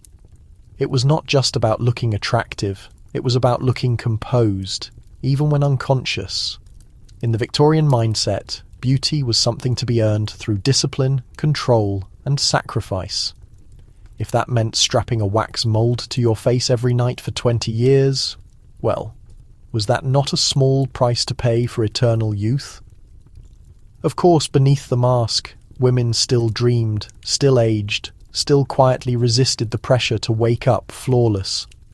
And by morning, the mask was peeled off, wiped down, and stored carefully away, ready for another night of submission to the mirror's demands. But you do not have time to linger at the dressing table because next you are heading to the nursery again. And no, there is no baby in the crib this time, just a brass and felt contraption that buzzes, spins, and, yes, projects a soothing breeze, because it is time to meet the Victorian baby cooling machine. Morning light streams into the nursery, toys sit silently on the shelves, and the rocking horse watches from the corner with its chipped paint smile. Everything looks normal except for what is humming softly in the crib. It looks like a clock or maybe a sewing machine, but it is neither. It is a peculiar little invention made of brass gears, velvet pads, and a spinning fan. And it is here for one very specific and extremely Victorian purpose, to cool your baby. Meet the Victorian baby cooling machine, a strange and short-lived gadget that was meant to circulate fresh air directly onto infants, ensuring they did not overheat. And, let us be honest, ensuring they did not cry quite so loudly in the summer months. At first glance, it looks harmless, even endearing. A crank or spring-operated fan sat upon a felted surface. Attached was a curved brass arm featuring a padded clamp that gently fastened it to the crib's edge. The soft blades, made from stiff silk or treated linen, rotated just slowly enough to stir the air without causing a commotion. The purpose? To generate a continuous, subtle air movement over the sleeping baby. No more fussing, no more clammy skin, damp ringlets, or overheating beneath layers of starched fabric. This all grew out of the Victorian fascination with ventilation and the health of infants. Physicians were starting to connect stagnant air to illness. While the understanding of germs was still primitive, they were certain that circulating air, especially country air, possessed vital properties. Yet, in bustling places like London or Manchester, leaving windows open was often impractical. Outside, the atmosphere was thick with coal fumes, animal waste, and the din of street vendors. Consequently, families introduced the breeze indoors and directed it straight at the baby's cot. Some early cooling devices for babies were hand-powered. A nurse or mother would sit alongside the crib, softly turning the lever while reading or embroidering. Others utilised clockwork mechanisms that could run for about 60 minutes before requiring another winding. But the most ambitious designs were steam-powered. Indeed, there were verified, documented attempts to affix small steam turbines to nursery fans. One design, patented in 1892, included a tiny water reservoir, a heating element, and a safety release valve, which seldom functioned correctly. The apparatus would quietly hiss in the corner, chugging along and spinning the fan while giving off a warm, humid smell of heated metal and boiled fabric.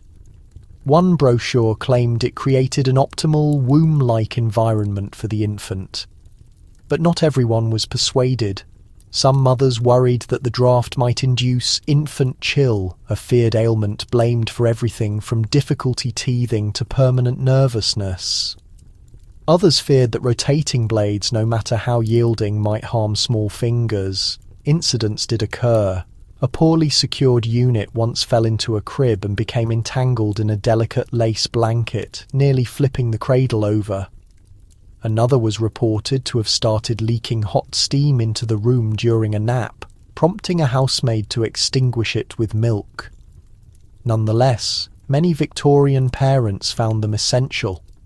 Testimonials from contented patrons praised the device's effectiveness in calming distressed babies and preserving the delicate hairstyles of high society infants.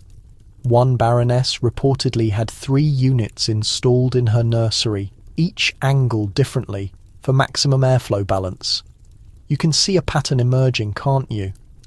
In the Victorian household, even the air could be regulated, quantified, and mechanised. Nothing was left to nature, not even the wind. And as the baby drifts into slumber beneath the soft whirring, you quietly withdraw, careful not to disrupt the fragile mechanics of tranquility. But peace is fleeting, because elsewhere in the house a machine is listening, observing and recording. And if you thought self-tipping hats were strange, just wait until you encounter the Victorian invention that transformed your sitting room into a surveillance outpost.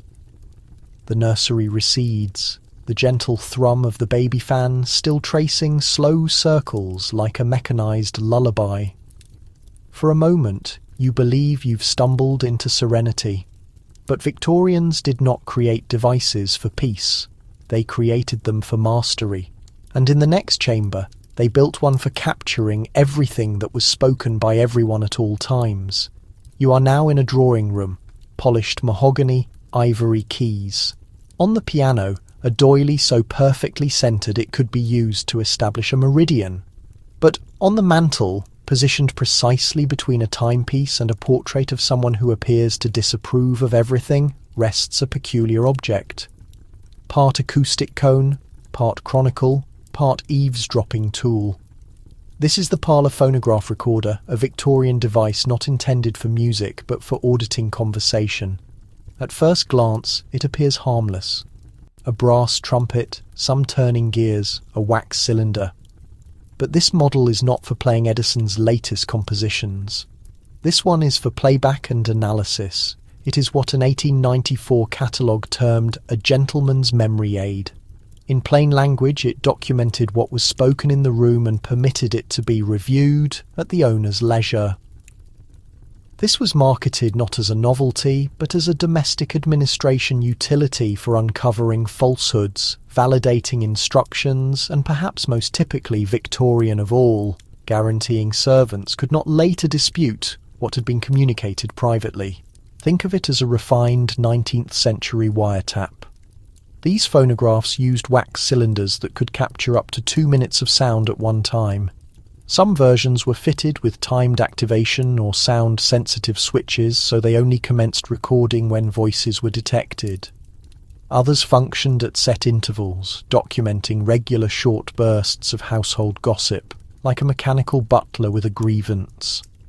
One particularly intricate design, patented by a solicitor in Yorkshire, featured a filing cabinet containing labelled cylinders, each one stamped with the date, time, and the initials of those present. He referred to it as an archive of domestic decorum. His wife referred to it as evidence for divorce. Predictably, these instruments raised eyebrows. Satirical publications seized the opportunity. One cartoon from Punch showed a man replaying a dinner dialogue, only to hear his wife making fun of his moustache. Another depicted a governess attempting to scratch a wax cylinder with a candle holder before her employer could play back her indiscreet remarks. Yet, the concept had its devotees. Affluent hosts would replay snippets of sparkling conversation from the previous evening's gathering, announcing, "Lady Abernathy delivered this witty remark precisely at 9:43. Even business owners adopted the technology. One hotel proprietor in Bath utilised a modified phonograph to record guest complaints at the reception desk, then played them back to his staff for educational purposes. His personal maxim, "The ear forgets, but wax remembers." Naturally, this new technology also introduced a new form of anxiety. Did the room retain memory of what you had said? Did the very walls possess ears?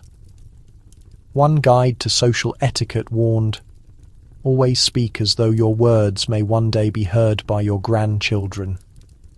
But Victorians, being Victorians, found this not frightening, but reassuring. A world where verbal exchanges could be catalogued, retrieved, and managed, where nothing of importance was ever genuinely lost, only preserved in wax and strictness. So, as you move away from the mantelpiece, you cannot resist glancing at the brass horn. Is it still recording? Could someone listen to this very moment later? It's too late to worry, because your next destination is far more whimsical, at least initially. We are off to meet a gentleman determined not to get wet, and he has conceived the most hands-free, head-mounted, utterly preposterous solution imaginable. It's time to revisit the umbrella hat. You exit the parlour with its hushed wax cylinders and step back outside into the light rain. Of course, London is not cooperating with sunny weather today. Raindrops collect on the metal railings and form beads on your coat sleeves as you walk past a row of narrow, terraced houses. That is when you notice him. Standing composedly at the curb, neither reacting to the rain nor searching for cover, is a gentleman impeccably dressed in charcoal wool trousers, polished footwear, and a vest so crisp it looks sharp. But it is not his attire that makes you pause. It is the parasol fastened to his head. Welcome back to one of the Victorian age's finest examples of combining novelty with practicality. The umbrella hat. You may recall the women's model, which was frilly and delicate, perfect for protecting a bonnet from sunlight or light spray. But the men's version? It is entirely different. It's sturdier, wider, and more comical. A curved canopy of oiled fabric, roughly 18 inches across, affixed to a felt-lined metal headband. It arches like a large mushroom over the man's neatly styled hair, secured under his chin with a soft strap or elastic band. Some had folding ribs like full-sized umbrellas, allowing them to be conveniently stowed in a bag. Others were permanently fixed open, hovering like a personal rain cloud held at bay. And the best part, his hands are completely free. He stands at the market examining produce, effortlessly unfolding a newspaper and lighting his pipe, all while the umbrella hat performs its quiet, dignified service. These contraptions were extensively advertised in the 1880s, particularly to working men, delivery runners, and street vendors. One advertisement declared, "Keep both hands available for commerce and authority, while your crown remains perfectly dry."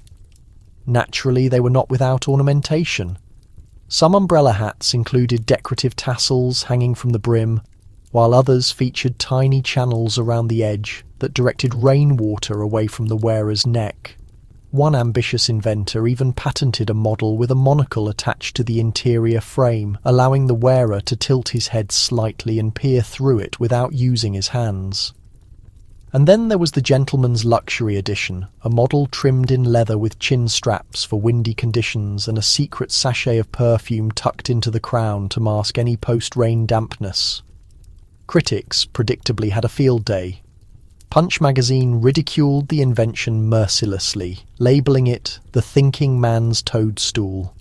Illustrations showed men wearing umbrella hats, colliding with each other on narrow walkways, tangling up like confused insects. But that did not deter people from buying them because despite all their silliness, umbrella hats functioned. And for the ever-pragmatic Victorian mind, that was all that mattered. Even nobility were seen wearing them on hunting trips, in coastal towns, or strolling through Bath during weeks of persistent drizzle. There were even attempts to sell matching umbrella spats for men's boots, creating a complete waterproof outfit from head to foot. Of course, accidents happened. A strong gust of wind could tip the entire assembly sideways, blocking vision. Some designs had sharp points that risked poking the eyes of passers-by during a polite bow. One tale recounts a gentleman whose umbrella hat flipped inside out during a marriage proposal, his ring lost to a puddle, his decorum lost to folklore. Still, he remained dry. And in Victorian England, staying dry was often valued more highly than appearing rational. But if umbrella hats seem ridiculous, they are nothing compared to what awaits behind the next doorway, because some Victorians were not satisfied with merely staying dry. They wanted to be everywhere simultaneously. And so they constructed a piece of luggage that could move by itself. You watch the man with the umbrella hat wander away, disappearing into the rain like a rolling toadstool with strong opinions on tea temperature. It is absurd, it is proper, it is completely Victorian. And it is far from the strangest invention of the day because just down the street, inside a post office, freshly swept and bustling with messengers, sits an object that appears completely ordinary until it doesn't. A suitcase. But not the kind you carry, the kind that transports itself. This is the self-propelling suitcase, or as one inventor termed it, the pedestrian's luggage companion. And yes, it moves. The case is solid and leather, reinforced with metal corners and brass fittings, but beneath it, concealed from casual inspection, is a system of clockwork wheels wound by a handle and operated by a lever. You wind it up, about 20 turns of the handle on the side, then you flip a small catch. With a faint mechanical sound, the suitcase judders, clicks, and begins to roll ahead on its own. Not quickly, mind you, at approximately the speed of a tired dog on a leash. But roll it does, bumping over uneven pavement, manoeuvring slight inclines, and surprising anyone in its path. The goal? Convenience. This invention promised freedom for travellers weary of dragging their belongings. Simply wind it, point it toward your destination, and walk behind like a respected gentleman. Or don't walk behind at all. Some proudly claimed their cases could trundle along beside you, maintaining pace without needing to be touched or guided. The internal mechanism was ingenious. A pair of spring-driven axles provided power to the wheels, while a swivelling steering mechanism, yes, a rudder, allowed basic directional control via a small brass handle. Pull the handle left and the case turned left. Release it and it proceeded straight again. Some models included brakes activated by pulling a cord in case of steep hills. Others included a short tether just in case it developed too much ambition and rolled off into traffic. And yes, people actually used them.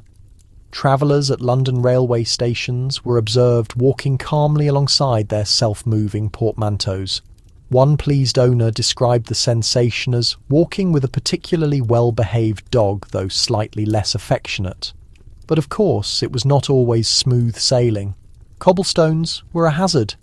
If a wheel caught in a drain or the spring ran down mid-roll, the suitcase would tilt over, spin in circles, or simply stop like a pouting child.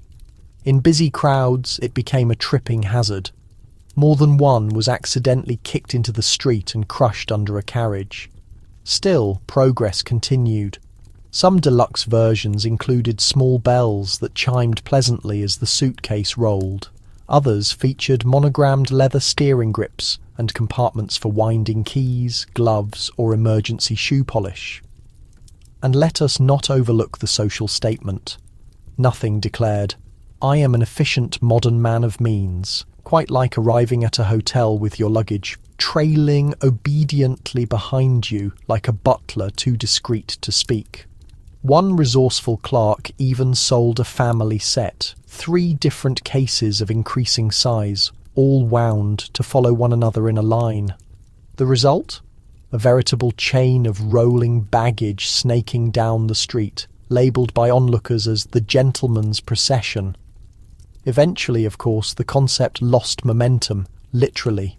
The internal workings were fragile, maintenance was a burden, and modern train platforms were less accommodating to clockwork devices.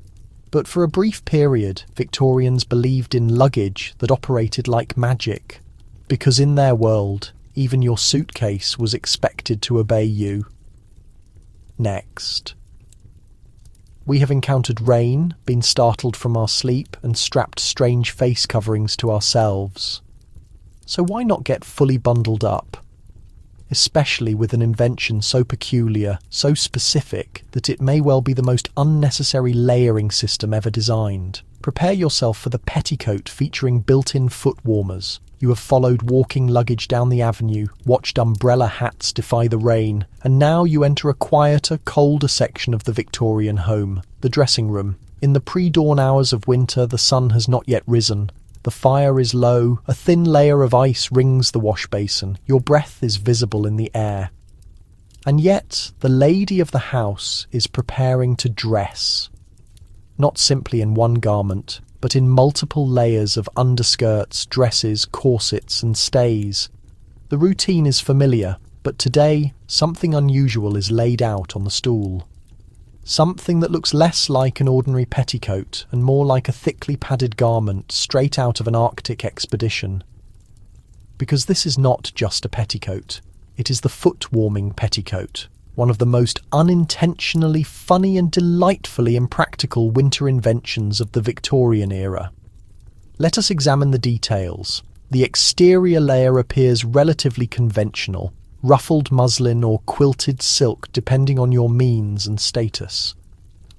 But underneath, stitched into the hemline, is a concealed system of insulated foot pouches. Yes, integrated slippers sewn directly into the fabric. The wearer steps into the petticoat and then slides her feet directly into the lower part. There, her feet rest securely inside fleece-lined sections, sometimes padded with soft wool, sometimes with straw. And if you were particularly affluent, they were warmed with small soapstone blocks tucked into secret pockets. These stones were heated on the hearth and then inserted just before dressing. The outcome? Warm ankles, cosy toes, all while appearing to wear nothing more than an elegant undergarment. Brilliant in theory. In practice, well, things became complicated. First, movement was restricted. With your feet stitched into your own skirt, walking required a kind of shuffling glide. Climbing stairs became a comical struggle between fashion and physics. One servant reportedly characterised her mistress's walk as a polite penguin attempting to fly. Second, the stones cooled rapidly, especially if you ventured outdoors. A woman could go from comfortably warm to dragging cold, damp weights in mere minutes. And since the stones were not always fully sealed, some leaked soot, leaving strange marks that no amount of starch could conceal. Nevertheless, the invention gained popularity in northern England and Scotland, where winters were harsher and central heating was almost non-existent. A petticoat that also served as a source of warmth, however awkward, was preferable to nothing. Resourceful seamstresses offered custom-made models tailored to a lady's height and stride. Some featured removable sections so the foot compartments could be cleaned or replaced. One particularly elaborate design had 2 separate sets of foot pockets, allowing the wearer to change her stance without entirely removing the petticoat. They were not exclusively for women either. There are scattered accounts of gentlemen's dressing gowns with similar foot-warming linings, particularly among older bachelors and priests who spent long hours seated at scholarly writing desks. And the true masterpiece? One noble household commissioned a foot-warming ball gown. It featured silk foot pouches, subtly concealed behind layers of lace and connected to a portable hot water reservoir. Worn at the waistline beneath a bustle, it was celebrated for enabling the hostess to stand for prolonged periods during winter social events without ever losing feeling in her toes. Of course, nobody danced in it. Dancing while literally sewn into your dress was not recommended, but that was never the real intention. Like so many Victorian creations, the foot-warming petticoat was not about graceful movement. It was about overcoming discomfort by any means necessary, even if that involved carrying a pair of warm stones between your ankles for the duration of the day. And speaking of discomfort, our next invention takes the idea of warmth to a new extreme, or rather, to a heated corset. Yes, it is true, because when you inhabit a world of coal fires, freezing drafts, and 7 layers of wool, why not also warm your spine? You leave the petticoat behind. You are warmer, yes, but also wiser. Your legs appreciate the innovation. Your common sense is still trying to recover. And now you find yourself back in the sleeping area, where another layer of clothing rests on a dress form. Slender, shaped, and deceptively refined. It possesses a faint metallic sheen in the morning light, but not from silk or lace, from metal. You're looking at a heated corset.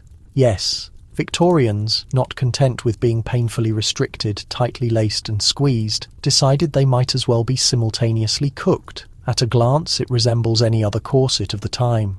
Long, boned, and designed to mould the torso into the classic hourglass shape. But run your hands along the interior, and you will feel it. Thin iron plates concealed between layers of cotton fabric and whalebone, each plate no bigger than a playing card. These are not merely decorative, they are thermal inserts.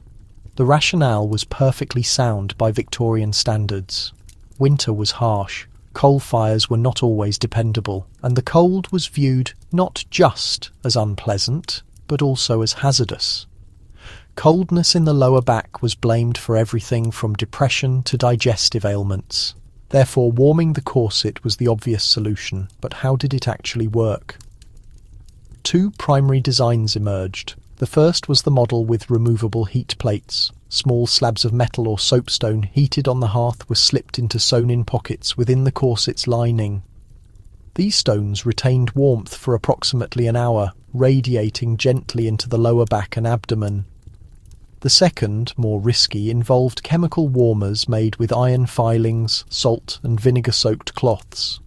When exposed to air, they initiated a slow-burning heat-producing reaction, essentially the Victorian equivalent of a hand warmer strapped to your midsection. Advertisements promised that these heated corsets would invigorate the female core, prevent winter sicknesses, and grant a radiating energy to the feminine silhouette. Some even claimed to accelerate metabolism, though they offered no explanation of how warming your internal organs was supposed to make your waist smaller. Wearing one, however, was a different story. Getting dressed required a carefully timed routine involving warming the stones and layering the clothes. You could not allow the heat source to cool too much, but you also could not insert it while it was still scalding hot. One rushed maid burned her fingers trying to shove in a brick while lacing up. Another left the corset on the hearth for too long and softened the whalebone stays, causing the garment to completely collapse like a broken meringue during a dance. And then there was the perspiration. A warm corset sounded wonderful until you remembered it was also totally airtight, bone-rigid and layered beneath flannel petticoats and wool. Many women reported flushed faces, overheated backs, and the strange sensation of quietly generating steam while delicately sipping their tea. But none of this halted the trend. Heated corsets were particularly popular among women in carriage-heavy cities, where waiting outside in winter often meant hours of exposure to freezing winds. One model even came with a long velvet cape designed to hold the heat inside, creating a sort of personal wearable furnace. Medical practitioners were divided. Some praised the corsets for preventing chills and stimulating blood flow. Others warned of possible burns, fainting spells, or what one doctor dramatically referred to as interior misting. He claimed prolonged use could cause the lungs to fog up. There is no proof he was correct, but you cannot deny his creative flair. By the close of the century, heated corsets were becoming less common, replaced by hot water bottles and eventually by radiators. But their brief moment of popularity speaks volumes about the era. Why tolerate the cold when you could fasten the hearth directly to your body? Why accept discomfort when a little ingenuity and a lot of perspiration could resolve it? And speaking of peculiar ways to solve problems, our next invention tackles a far more subtle issue: the art of quietness. Because believe it or not, the Victorians even attempted to silence their own footsteps with mechanical whispering soles. You now proceed cautiously, quietly, down a long hallway lined with ticking timepieces. Somewhere above is the steady hum of pipes. Somewhere behind is the gentle chime of a grandfather clock marking the half hour. And below you, silence. Not because the floorboards are not squeaky, they most definitely are, but because your feet are now encased in one of the oddest devices to emerge from Victorian obsession: mechanical whispering soles. Yes, they truly attempted to redesign the audible aspect of walking. You can readily visualize it: a restless Victorian gentleman pacing his floor late at night, annoyed by the rhythmic clatter of boot heels on the stone tiles. It may have been a maid waking the household, or the mistress of the house seeking a late-night bite. Regardless, the sound carried, the quiet was shattered. And so, someone made the decision that this problem required a solution. Introduce the hushed foot sole, the essential idea to make every single footfall as undetectable as a feline moving on silk, the mechanism itself completely wild. Each shoe bottom was constructed from 3 distinct layers. First, the conventional wooden or leather base, typical of any respectable footwear from the Victorian period. Next came an interior spring-loaded buffer cushion manufactured from tightly pressed wool or horsehair. Finally, a lower external pad, frequently made of felt, cork, or rubber. This was attached not directly to the sole, but by small, shock-dampening metal pistons. That's right, miniature pistons inside your boots. As you placed your weight down, the assembly compressed slightly, absorbing both impact and noise. When your foot lifted, the pistons would subtly expand again with a nearly inaudible whisper. The net effect? Steps that felt gentle, muffled, almost weightless. They were initially sold to members of the church and aristocracy, particularly those who needed to move with quiet grace along cold stone hallways. Later, physicians, stage performers, and private investigators were targeted. Imagine your medical doctor gliding across the floor silently, medical tools in hand, without warning. One initial version was popularly known as the soft talker, a boot base made of compacted lamb's wool sewn over a thin sheet of natural rubber. It promised total quiet in a hospital, sanctuary, or on a house call, according to one enthusiastic brochure. But they didn't stop there. A more complex model, dubbed the Shadow Walker, featured customizable compression, allowing the wearer to select precisely how much sound would be eliminated. Want to move like mist? Turn it all the way up. Prefer a subtle click? Ease it back. Naturally, the mechanical complexity introduced issues. The moving parts seized up. Rubber disintegrated. Water seeped in. One unfortunate parish priest stepped into his pulpit only to have his shoe sigh and deflate mid-homily. Another woman's soft soul began loudly squeaking every time she leaned on her left leg, turning a peaceful dinner gathering into a slow-motion drumbeat. Despite these failures, the concept was embraced by fashionable society. For a period, it became an indication of sophistication, as if those wearing the silent souls had mastered not only their attire but sound dynamics itself. Servants were issued them to minimize noise. In wealthier residences, theatre actors utilised them behind the scenes, and one account even suggests that Queen Victoria's private slippers were fitted with soft soles so her steps would not resonate in the royal chapel during private devotions. But beyond the mere absence of sound, these innovations illuminate the time. Victorians weren't only constructing railways and steam engines, they were redesigning the precise manner a person entered a room. Every noise, every lack of noise, became an element of social presentation. And what better symbol for that historical era? An entire civilization striving to progress, to make their presence known, yet leave no trace behind. Still, as you float down the corridor in your quiet footwear, you inevitably wonder what happens when silence is not sufficient, when you don't merely want to dampen your steps but disappear entirely.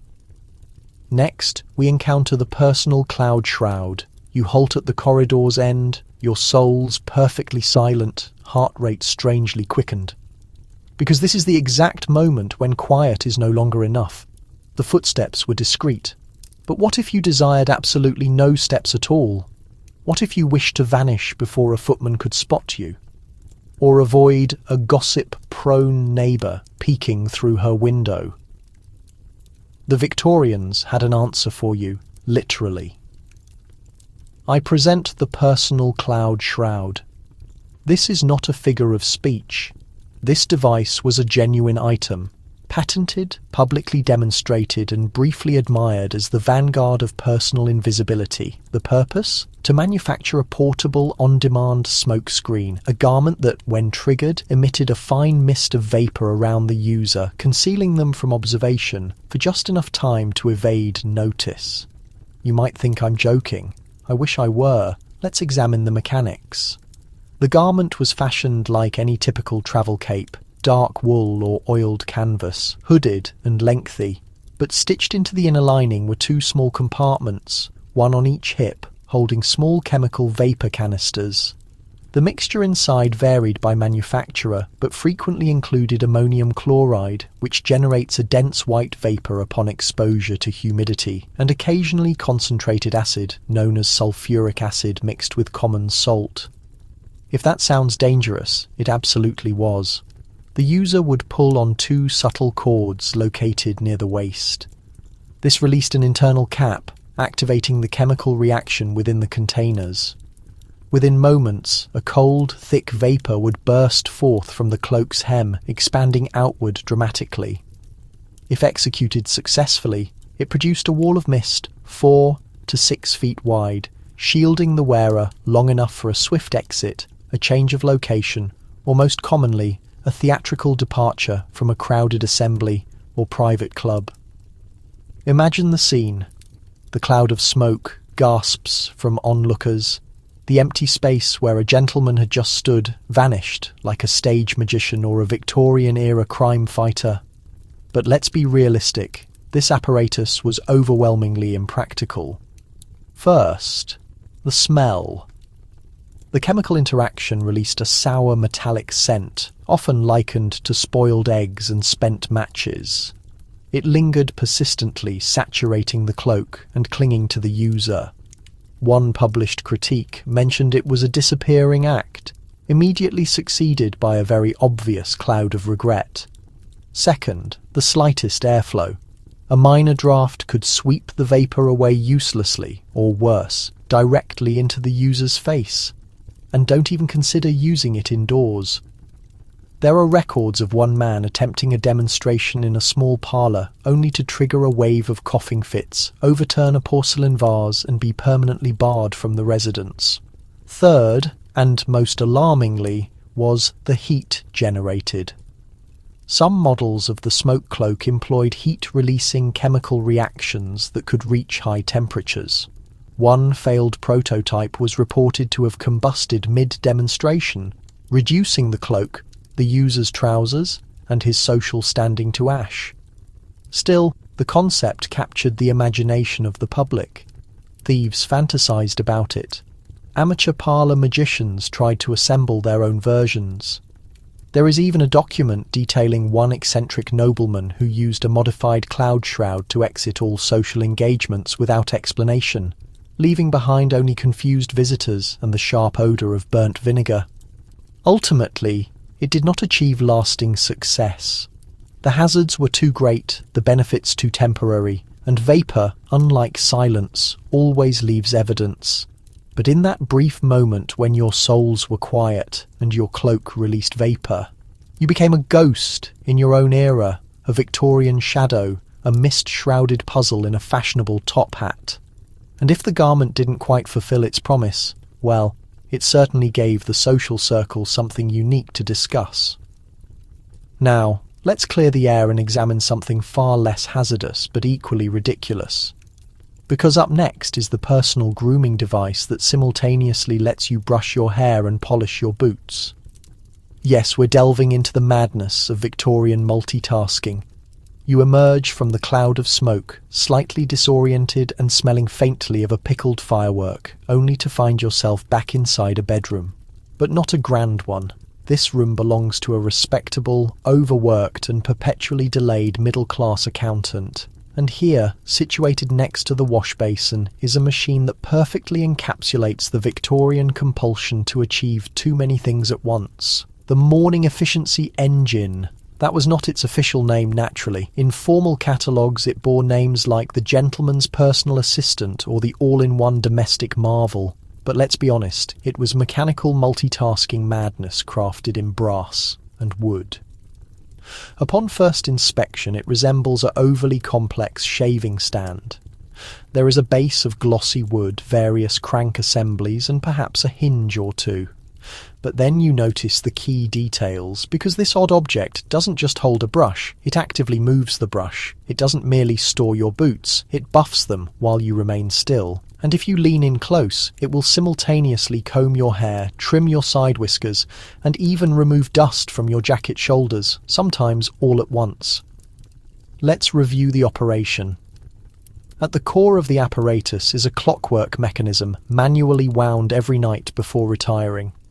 Turn the lever and a sequence of pulleys and cams begin to rotate. A natural bristle hairbrush attached to an extended adjustable arm swings into position behind your head. Another brush, intended for your jacket lapels, softly flicks across your chest. And down below, a boot polishing wheel spins steadily, waiting to receive your feet. The basic logic was straightforward. While seated before your mirror, you could shine your footwear, smooth your dishevelled hair, and brush away yesterday's grime, all without lifting a finger. Inventors adored this kind of contraption. After all, time was money, especially in the city where missing the public carriage by a minute could determine the failure or success of your day. But the execution, let's just say, was erratic. One written endorsement from a man in the countryside claimed he was fully prepared for work in under 6 minutes, thanks to the machine. Another, less fortunate, reported that the hairbrush arm snagged a button on his shirt collar, ripped it clean off, and then immediately tried to remove a section of his scalp. The various brushes were not always precisely calibrated. One version mistakenly applied black polish to a gentleman's facial hair. Another abruptly reversed direction mid-polish and flung a glob of shoe paste across the room where it struck a precious ceramic vase. And yes, there was a version with an optional mouth-cleaning arm. It sounds helpful until you realise the arm operated at a single, extremely vigorous speed. One user described the sensation as being interrogated by a very small, very furious infantryman. Still, the underlying concept attracted a following. Wealthier men acquired them as novelties. Middle-class families hoped to shave valuable minutes off their morning rituals. Some prominent hotels even installed them in their most expensive rooms, advertising them as self-attending dressing stations. Eventually, some resourceful women adapted the underlying principles into their own devices, creating vanity stands with rotating brush arms for both hat and hair maintenance.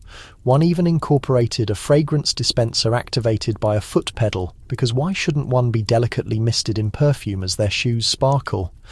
By now, you are probably noticing a pattern. The Victorians were fascinated, perhaps pathologically so, with transforming the routines of domestic life into a mechanical process. Anything that could whirl, rotate, crank, or spin its way to greater efficiency was immediately viewed as a form of advancement, even if it occasionally struck you in the face with a rogue brush head. But the next invention takes this obsession one critical step further. Literally, because if you thought multitasking at home was impressive, just wait until you try to compose a letter while walking. Allow me to introduce the world's first and only Victorian-era treadmill desk. The noise you now hear is a slow, steady, rhythmic creak, like a heavy, deliberately slow hamster wheel. And then it comes into view. A massive, imposing contraption of cast iron, dark polished wood, and brass dials positioned directly in front of a high writing surface. It is neither a sewing machine nor a piece of exercise equipment. It is the Victorian ambulatory writing platform. And yes, someone genuinely believed this was a worthwhile venture. The formal name? The Perambulatory Clerical Station. But in reality, it was exactly what it appears to be. A manually operated treadmill fused with a fixed desk intended to permit the health-conscious writer or clerk to walk as they worked. You grasp the intricately carved handles and step onto the wide belt. Planks of smooth wood joined by leather connectors looped around two substantial rollers. The entire track is angled slightly downward to keep the belt moving underfoot as you maintain your pace. There is no motor. You supply the power yourself. Above the moving platform, a tall, angled writing surface rests at chest height, complete with specialised inkwell slots, a paper scroll advancement system, and even a spring-loaded page turner for reference texts. The Victorians, after all, were always exceptionally thorough. Why was this device created? Two simple words: public health anxiety. By the mid-1800s, respected medical journals began issuing warnings about the hazards of sedentary employment.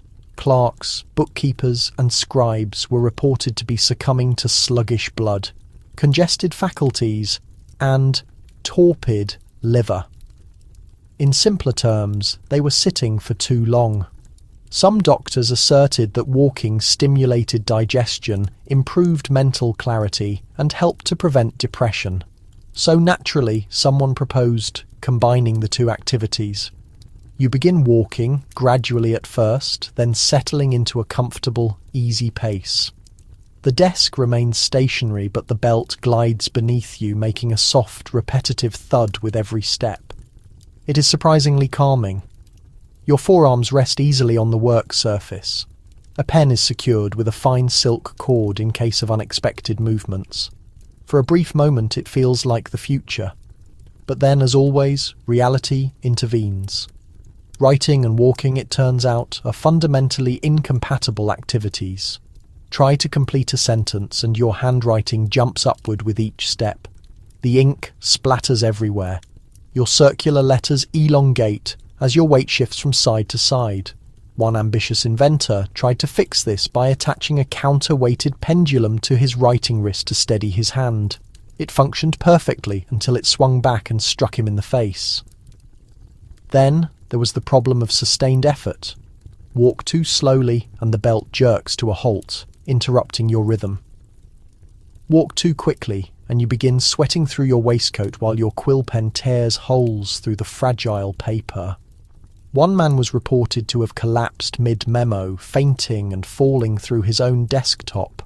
Others attempted various modifications. Some added elaborate candle holders for evening work.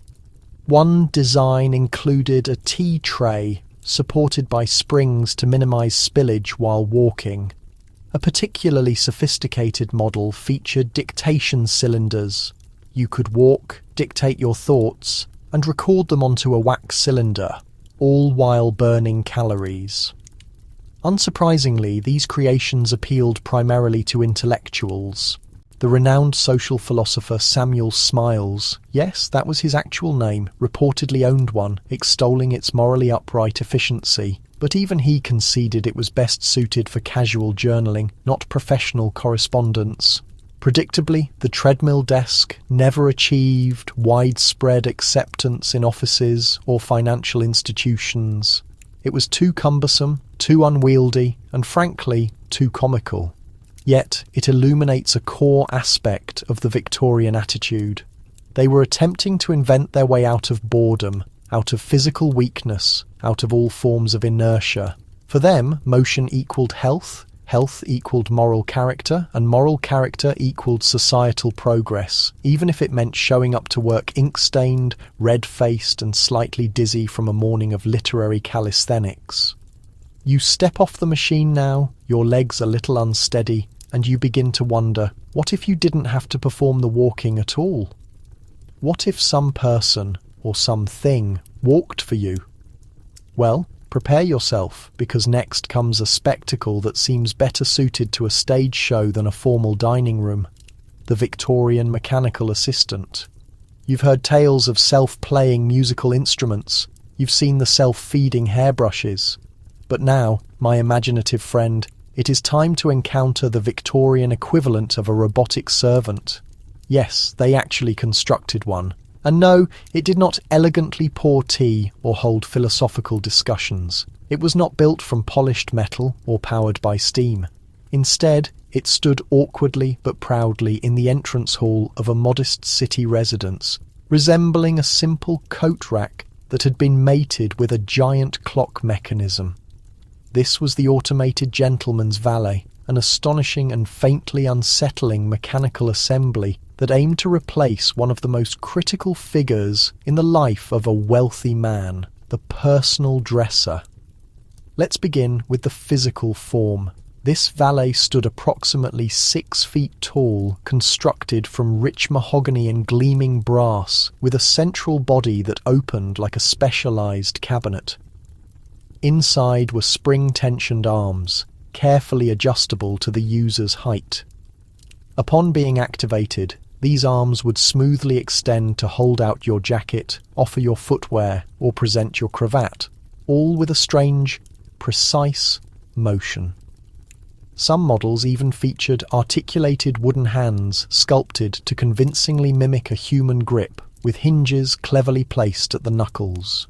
When triggered by a simple lever, or in later versions, a foot pedal, the valet would elevate one arm to shoulder height and hold completely still, waiting patiently for you to slide your own arm through the sleeve. Once you had accomplished this, a second lever released the opposite arm. The entire process felt like being helped to dress by a very dedicated, silent mime. For putting on trousers, the machine provided a complex folding frame with telescoping supports upon which your pants would be meticulously draped the night before. In the morning, you would lift each leg, attempt to balance carefully, and shimmy in while the entire frame held perfectly steady.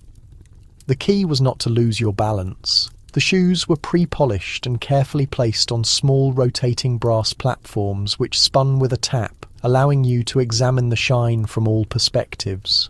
A final luxurious detail was the glove dispenser, which offered a fresh pair with the press of a button, each glove slightly warmed by a hidden heating coil located inside the chest of the device. It was, in every meaningful way, the kind of object you would expect to find in a grand, possibly haunted private club. maybe softly creaking in a dim corner, awaiting the return of an owner who had passed away decades earlier. And yes, it technically worked, in a manner of speaking. The original inventor, a mechanical enthusiast named Mr. Howard Ellesmere, proudly demonstrated his creation at the 1879 Society for Domestic Innovation with only minor operational difficulties. These included a jacket sleeve briefly catching fire on a nearby gas lamp and a glove being unintentionally launched across the display room.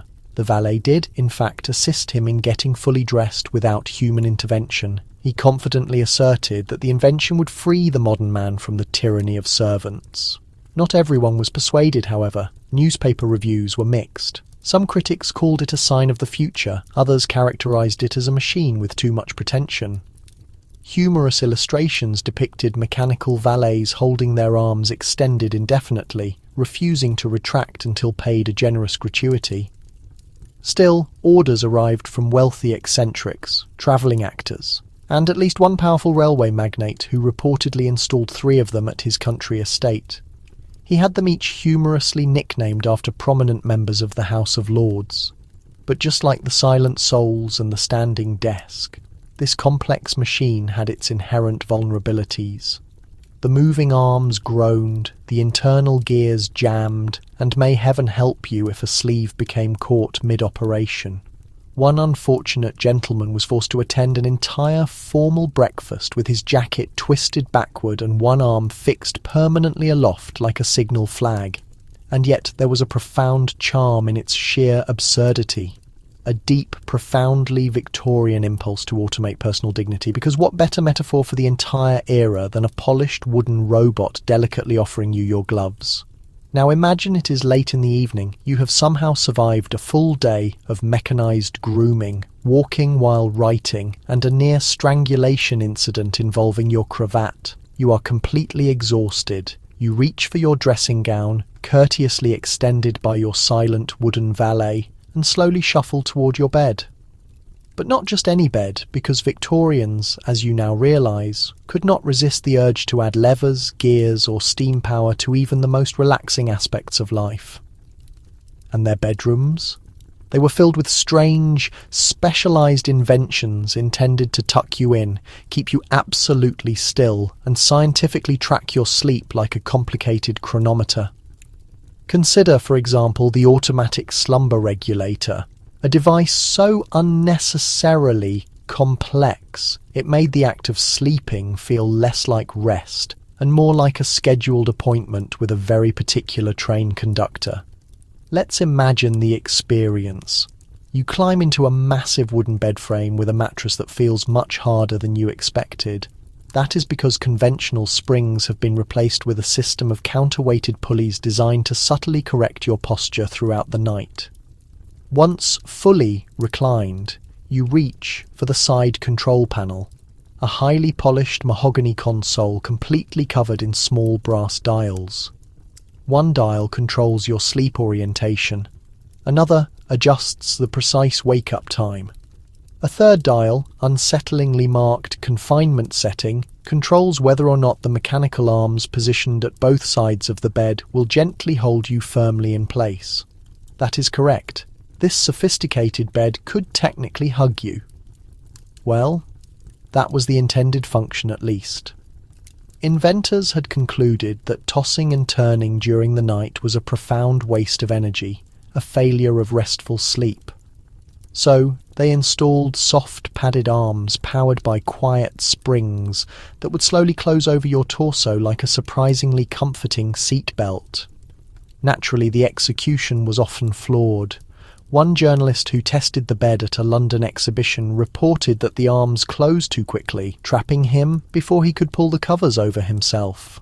Another user claimed that the regulator mistakenly interpreted his deep sigh as a clear instruction to initiate full spinal realignment. Because yes, there were versions that included specialised spine-stretching rollers based on the then popular theory that decompressing the vertebrae while unconscious would lead to superior posture and, for some reason, clearer moral judgment. But that is only part of the story.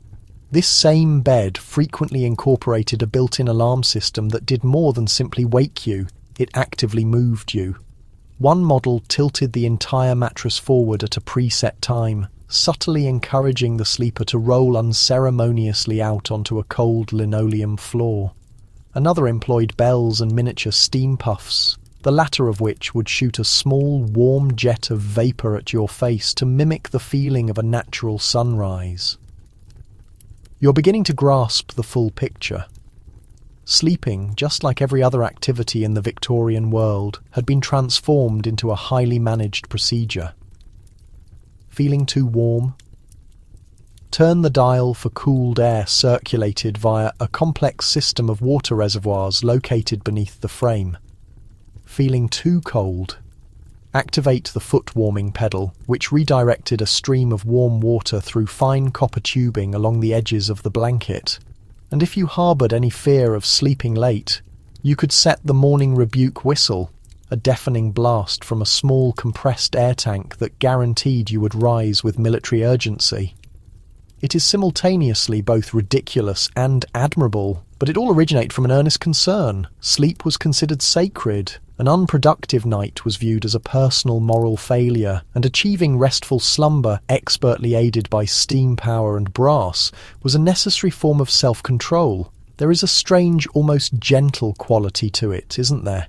Even in their overwhelming passion for total control, the Victorians were simply attempting to rest better, to wake up more alert, to be a small degree more perfect than they were the day before. And while you may not wish for a pair of motorised arms to tuck you in tonight, it is difficult not to respect the sheer scope of the ambition, because for all their bewildering gadgets and complex machinery, what they truly desired was peace, which, with profound irony, they might have easily achieved if they hadn't literally bolted a steam engine to their bed frame.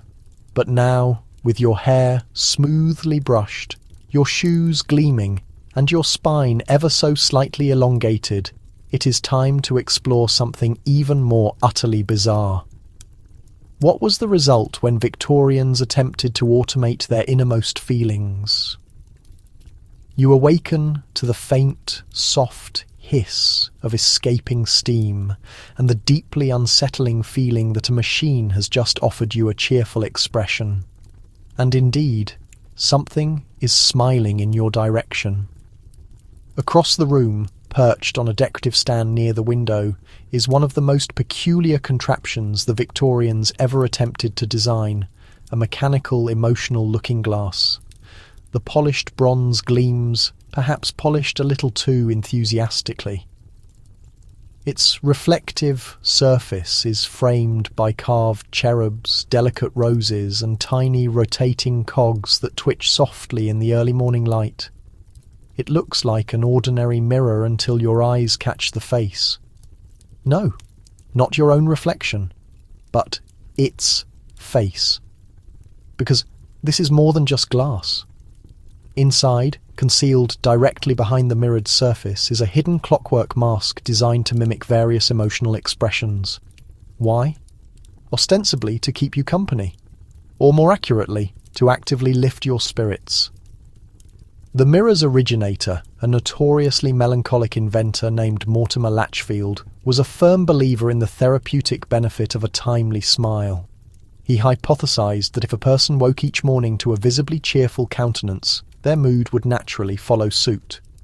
And so, he engineered the mirror to detect movement, then instantaneously respond with a mechanical grin or a warm, understanding nod. Or, if you appeared especially dejected, a gentle, mechanical tear, produced by a single droplet of distilled water stored in a miniature glass bulb located behind the cheek panel. You lean slightly closer. There is a gentle click, a subtle whirring sound. The mouth slightly curves upward, just a fraction. The eyebrows lift ever so slightly. The resulting expression is somewhere between the famous Mona Lisa and someone who has just eaten truly terrible food, but is trying desperately to be polite. It is genuinely unnerving, yet oddly captivating. Some versions of the device were significantly more complex, built with internal levers behind the glass. They allowed the user to manually switch between several preset emotional states. These included calm approval, gentle encouragement, mild disapproval, and even an expression of amused surprise. Wealthier clients paid a premium for specialized seasonal expressions, such as festive cheer or morning sympathy during periods of mourning. Of course, the concept was not universally accepted. One unfortunate maid reported being so dramatically startled by the mirror's sudden mechanical wink that she instantly dropped a silver serving tray onto her employer's head. Another visitor complained that the mechanical grin moved far too slowly, suggesting it was actively contemplating whether or not to consume him. But the basic concept persisted for a while. Latchfield's unusual invention became a brief fascination among certain wealthy households, especially those who received few visitors or were inclined toward deep introspection. A fashionable women's periodical even published a notable article titled "What Your Mirror Thinks of You," recommending that mood-regulating mirrors could assist with personal journaling, proper social etiquette training, and emotional self-management. There was even a highly specialized add-on, a tiny brass hand that could gently tilt forward and offer the user a single paper slip each morning, printed with affirmations such as, "You are widely admired," or "Today will proceed exactly as planned," or "Others may doubt your abilities, but I never will." Were these devices mass-produced? Not precisely. Each mirror had to be constructed painstakingly by hand. The intricate gears custom-fitted to the exact curvature of the mirrored glass. But for a distinct moment in history, a segment of Victorian England genuinely believed that an automated machine could effectively assist them in feeling emotionally better. Because beneath the elaborate corsets, the proper top hats, and the smoke-tinted spectacles, there existed a desperate personal question no one felt comfortable asking aloud. How exactly do I feel today? And is there a practical way for me to fix this feeling? The mechanical mirror, with its gentle, silent smile and watery eyes, offered a wonderfully simplistic reply. You are performing adequately. But if that mechanical mirror was somehow insufficient, there was one more option available. A far more bizarre machine, a device engineered to listen even when every human ear was closed, and its official name was the Personal Confession Recorder. You move away from the smiling mirror, still slightly perturbed by its slow, deliberate blink and faintly judgmental dimples. But across the room, mostly concealed behind a decorative velvet screen, you notice something even more profoundly peculiar. A tall, dark wooden cabinet fixed with bright brass hinges, a wax recording cylinder resting conspicuously on top like a strange crown. You cautiously approach, genuinely unsure if this object is a music player, a simple cabinet, or some form of mechanical clergyman. Because this item, dear listener, is the Victorian-era confession phonograph. That was definitely not its official designation, of course. The original inventor, a Mr. Edmund Clavery from Newcastle, modestly referred to it as the emotional discharge recorder. But the public knew exactly what its true purpose was, a safe, private place to speak openly about your feelings during a period when voicing such concerns to another person was considered highly embarrassing at best and potentially dangerous at worst. Let's rewind the context. Victorian England was certainly not one of the most emotionally expressive of societies. Stoicism was considered a high virtue. The display of tears was considered a sign of weakness, and any sign of serious personal emotional distress was quickly dismissed as bad vapours, hysteria, or simple melancholia, conditions best treated with silence and mustard-based plasters. But Mr. Clavery introduced an alternative idea. What if people simply needed a way to articulate their pain? So he engineered a mechanical apparatus that allowed you to record your inner thoughts, your sorrows, your deepest fears, and your resentments directly onto wax cylinders, without another living soul present in the room. A polished brass cone served as the ear, with a delicate lever made of rosewood to initiate the recording. You simply knelt, leaned in close, and spoke your unvarnished truth. The phonograph was incapable of speaking back to you. It offered no counsel or advice, but it listened intently and faithfully without passing any judgment. And that, Clavery firmly believed, was entirely sufficient. For a great many people, it was a truly revolutionary concept. Middle-class women grappling with profound loneliness, young men secretly struggling with grief, children who had lost siblings but were routinely told to keep a stiff upper lip. They whispered their secrets into this mechanical ear as if it were a cherished, trusted confidant. Some individuals would play their entire recordings back to themselves. Others would immediately erase them, finding sufficient relief merely in the therapeutic act of giving their feelings audible form. Naturally, there were various enhancements offered. This was, after all, the high Victorian age.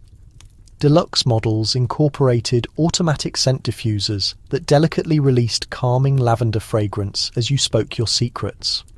One specific version featured a highly reflective mirror fixed to the inside of the cabinet door, allowing you to watch your own face as you confessed, a feature that was later deemed unhelpful, unhealthy, and deeply unsettling by many. Another popular variation included a clockwork metronome, gently ticking to guide your speech into a slow, measured, soothing cadence. An early primitive form of self-directed meditation existing decades before the modern term was coined. Yet its function wasn't strictly for mourning. Some individuals employed it to cultivate resolve, recording daily assurances. I have grit. The factory structure won't defeat me. Today I lead the conversation and won't stammer once. Others communicated with the departed, sharing news in soft tones into the wax. Mother. The lilacs blossomed again. It has been a year since John departed. If you can hear me, I'm still striving.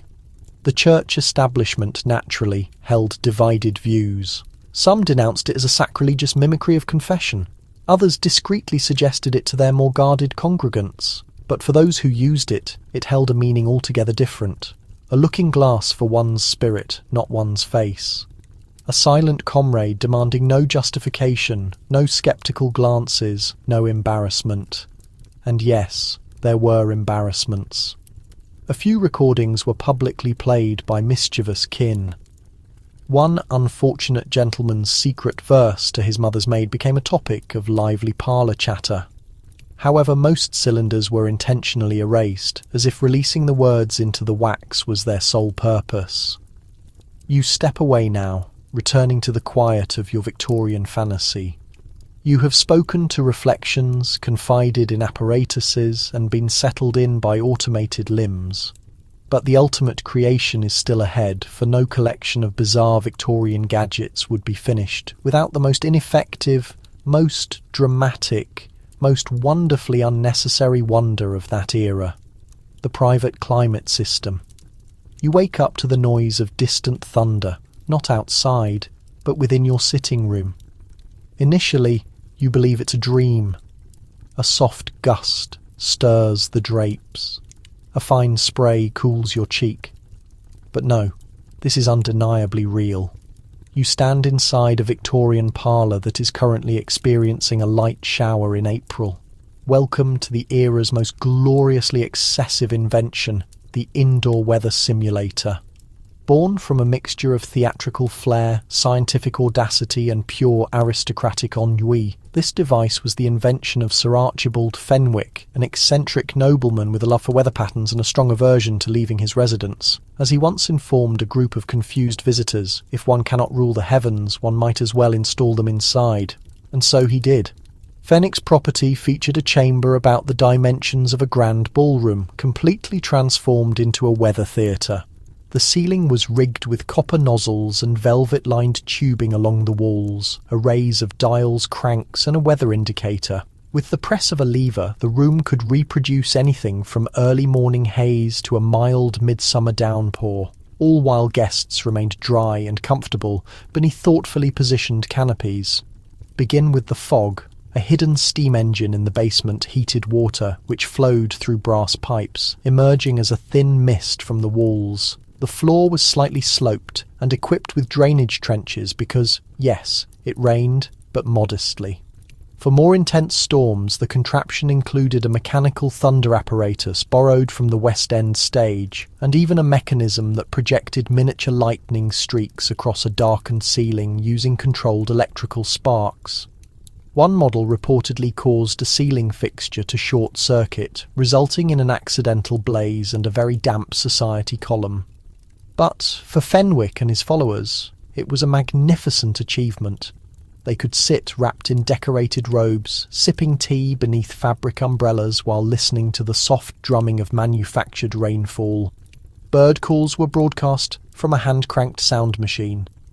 The aroma of moist earth piped in from the greenhouse completed the illusion. Unsurprisingly, this was not a device for the masses. It demanded staff, fuel, engineering expertise, and most crucially, profound, endless wealth.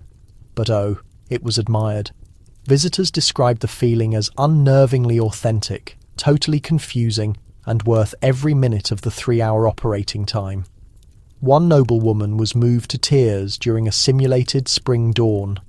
Another lady fainted from sheer excitement when Fenwick demonstrated hail mode using small clumps of cotton dropped through ceiling ducts. Smaller-scale models were attempted. Inventors tried to compress the apparatus into personal rain booths, a kind of full-body weather treatment. A few were sold to spas and novelty establishments. One inn even provided a thunder healing room, promising patrons the emotional restoration of a storm without the inconvenience of real meteorological conditions. But as usual, it was a logistical nightmare. Pipes leaked, nozzles became blocked. More than one host ended a formal dinner with soaked rugs and startled household pets.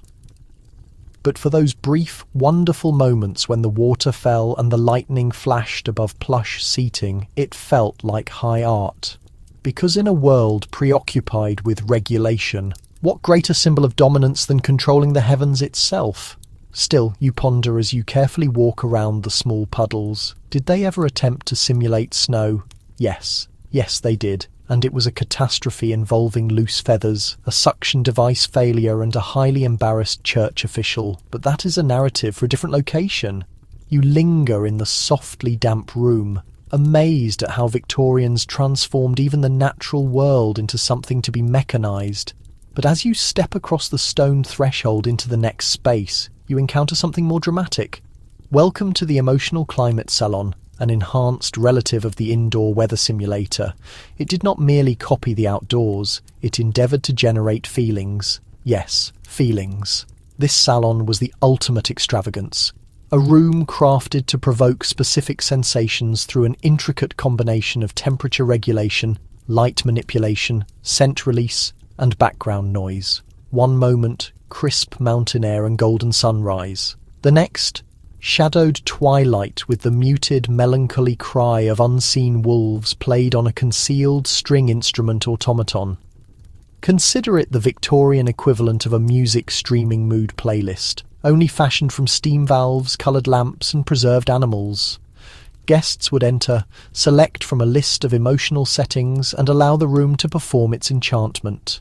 Popular atmospheres included thoughtful sadness, dim orange lighting, a subtle aroma of apples, a single cello note in the distance, pre-conflict tension, cold air, flickering light from hidden projectors, drum-like thunder, and cheerful spring awakening, flower perfume, bright yellow lamps, and recorded birdsong on loop.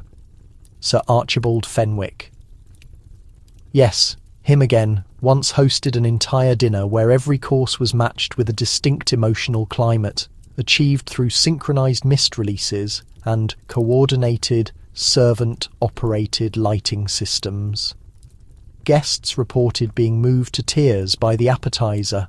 Another lady passed out from excessive excitement when Fenwick demonstrated hail mode using small wool balls dropped through ceiling openings.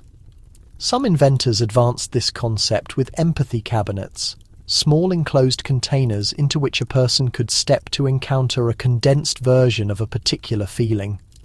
A grieving woman might ask for gentle peace. A restless child might be placed inside calming precipitation. One particularly strange model guaranteed useful guilt. Marketed to authors facing deadlines, these cabinets utilized smell, light, and even slight static discharge to manipulate emotion. You would emerge slightly bewildered but oddly restored. Humbug? Perhaps. But it originated from a very genuine need. In an era of strict control where emotion was tightly bound and hidden behind proper conduct, these devices provided a private channel, a chance to feel without being scrutinized. Naturally, criticism was abundant. Clerics condemned it as imitating God with both the weather and the human spirit. One newspaper labelled it theatrical nonsense for the privileged leisure class, and a few accidents, such as the tropical passion setting igniting due to an overheated coconut-scented lamp, did little to improve public perception. But still, the salon idea spread. Soon, less elaborate versions appeared in public baths and exclusive social clubs. One London men's organisation offered a weekly weather club where members could vote on the next climate. Rainy Thursdays became popular, frosty Mondays not so much. Eventually, though, the novelty wore off. Technology progressed. War became imminent, and the notion of regulating mood with vapour and fragrance was supplanted by musical players, novels, and later the moving picture. But for a short period of brilliance, the Victorians attempted to construct a space for every feeling, to manufacture the inner life, just as they engineered everything else. You step out now, the air is ordinary again, the fog gone, no cello drone, no lavender puff, and you realise something peculiar. For all their artificiality, all their complicated mechanisms, those rooms stirred something within you. A strange respect, a minor yearning, the clear recognition that deep down we all simply want to feel something and have the freedom to experience it. Now let's secure the final door. Because one invention remains, one device that surpassed all others in sheer absurdity, ambition, and classic Victorian style. Prepare yourself for the chime-telling tea kettle. You have encountered mirrors that smile, machines that listen to confidences, an indoor thunderstorm set to a violin.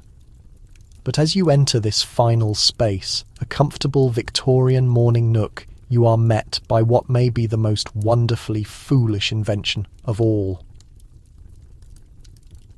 Time. Sing teapot. Yes, a teapot that indicates the hour. Not with a dial, understand. That would be far too commonplace. This apparatus, resting prominently on a silver warming plate, whistles the time in tune. It begins with a subtle click from its base. Then, without notice, it lets out a gentle puff. One tone, then another, until it completes a full, polite melody based on the current time. 15 minutes passed, a gentle 4-note pattern, a sweeping 8-note flourish. Noon. A full, vocal performance in B-flat that sounds remarkably like a drowsy version of the national anthem. How did this absurdity come to be? Well, the story suggests it started with one woman, Euphemia Hartford, a consistently tardy elderly duchess who kept missing her morning meals because of the uncivilized quiet of conventional kettles. Her butler, frustrated, hired a local tinkerer, a Professor Bixley Barnwell, to devise a solution. The result? A musical teapot that served as both a boiler and a personal chronometer. Every hour, it announced the time via a tiny integrated steam organ beneath its spout. The heat from the boiling liquid fueled a pump which pushed air through miniature pipes, tuned to specific notes.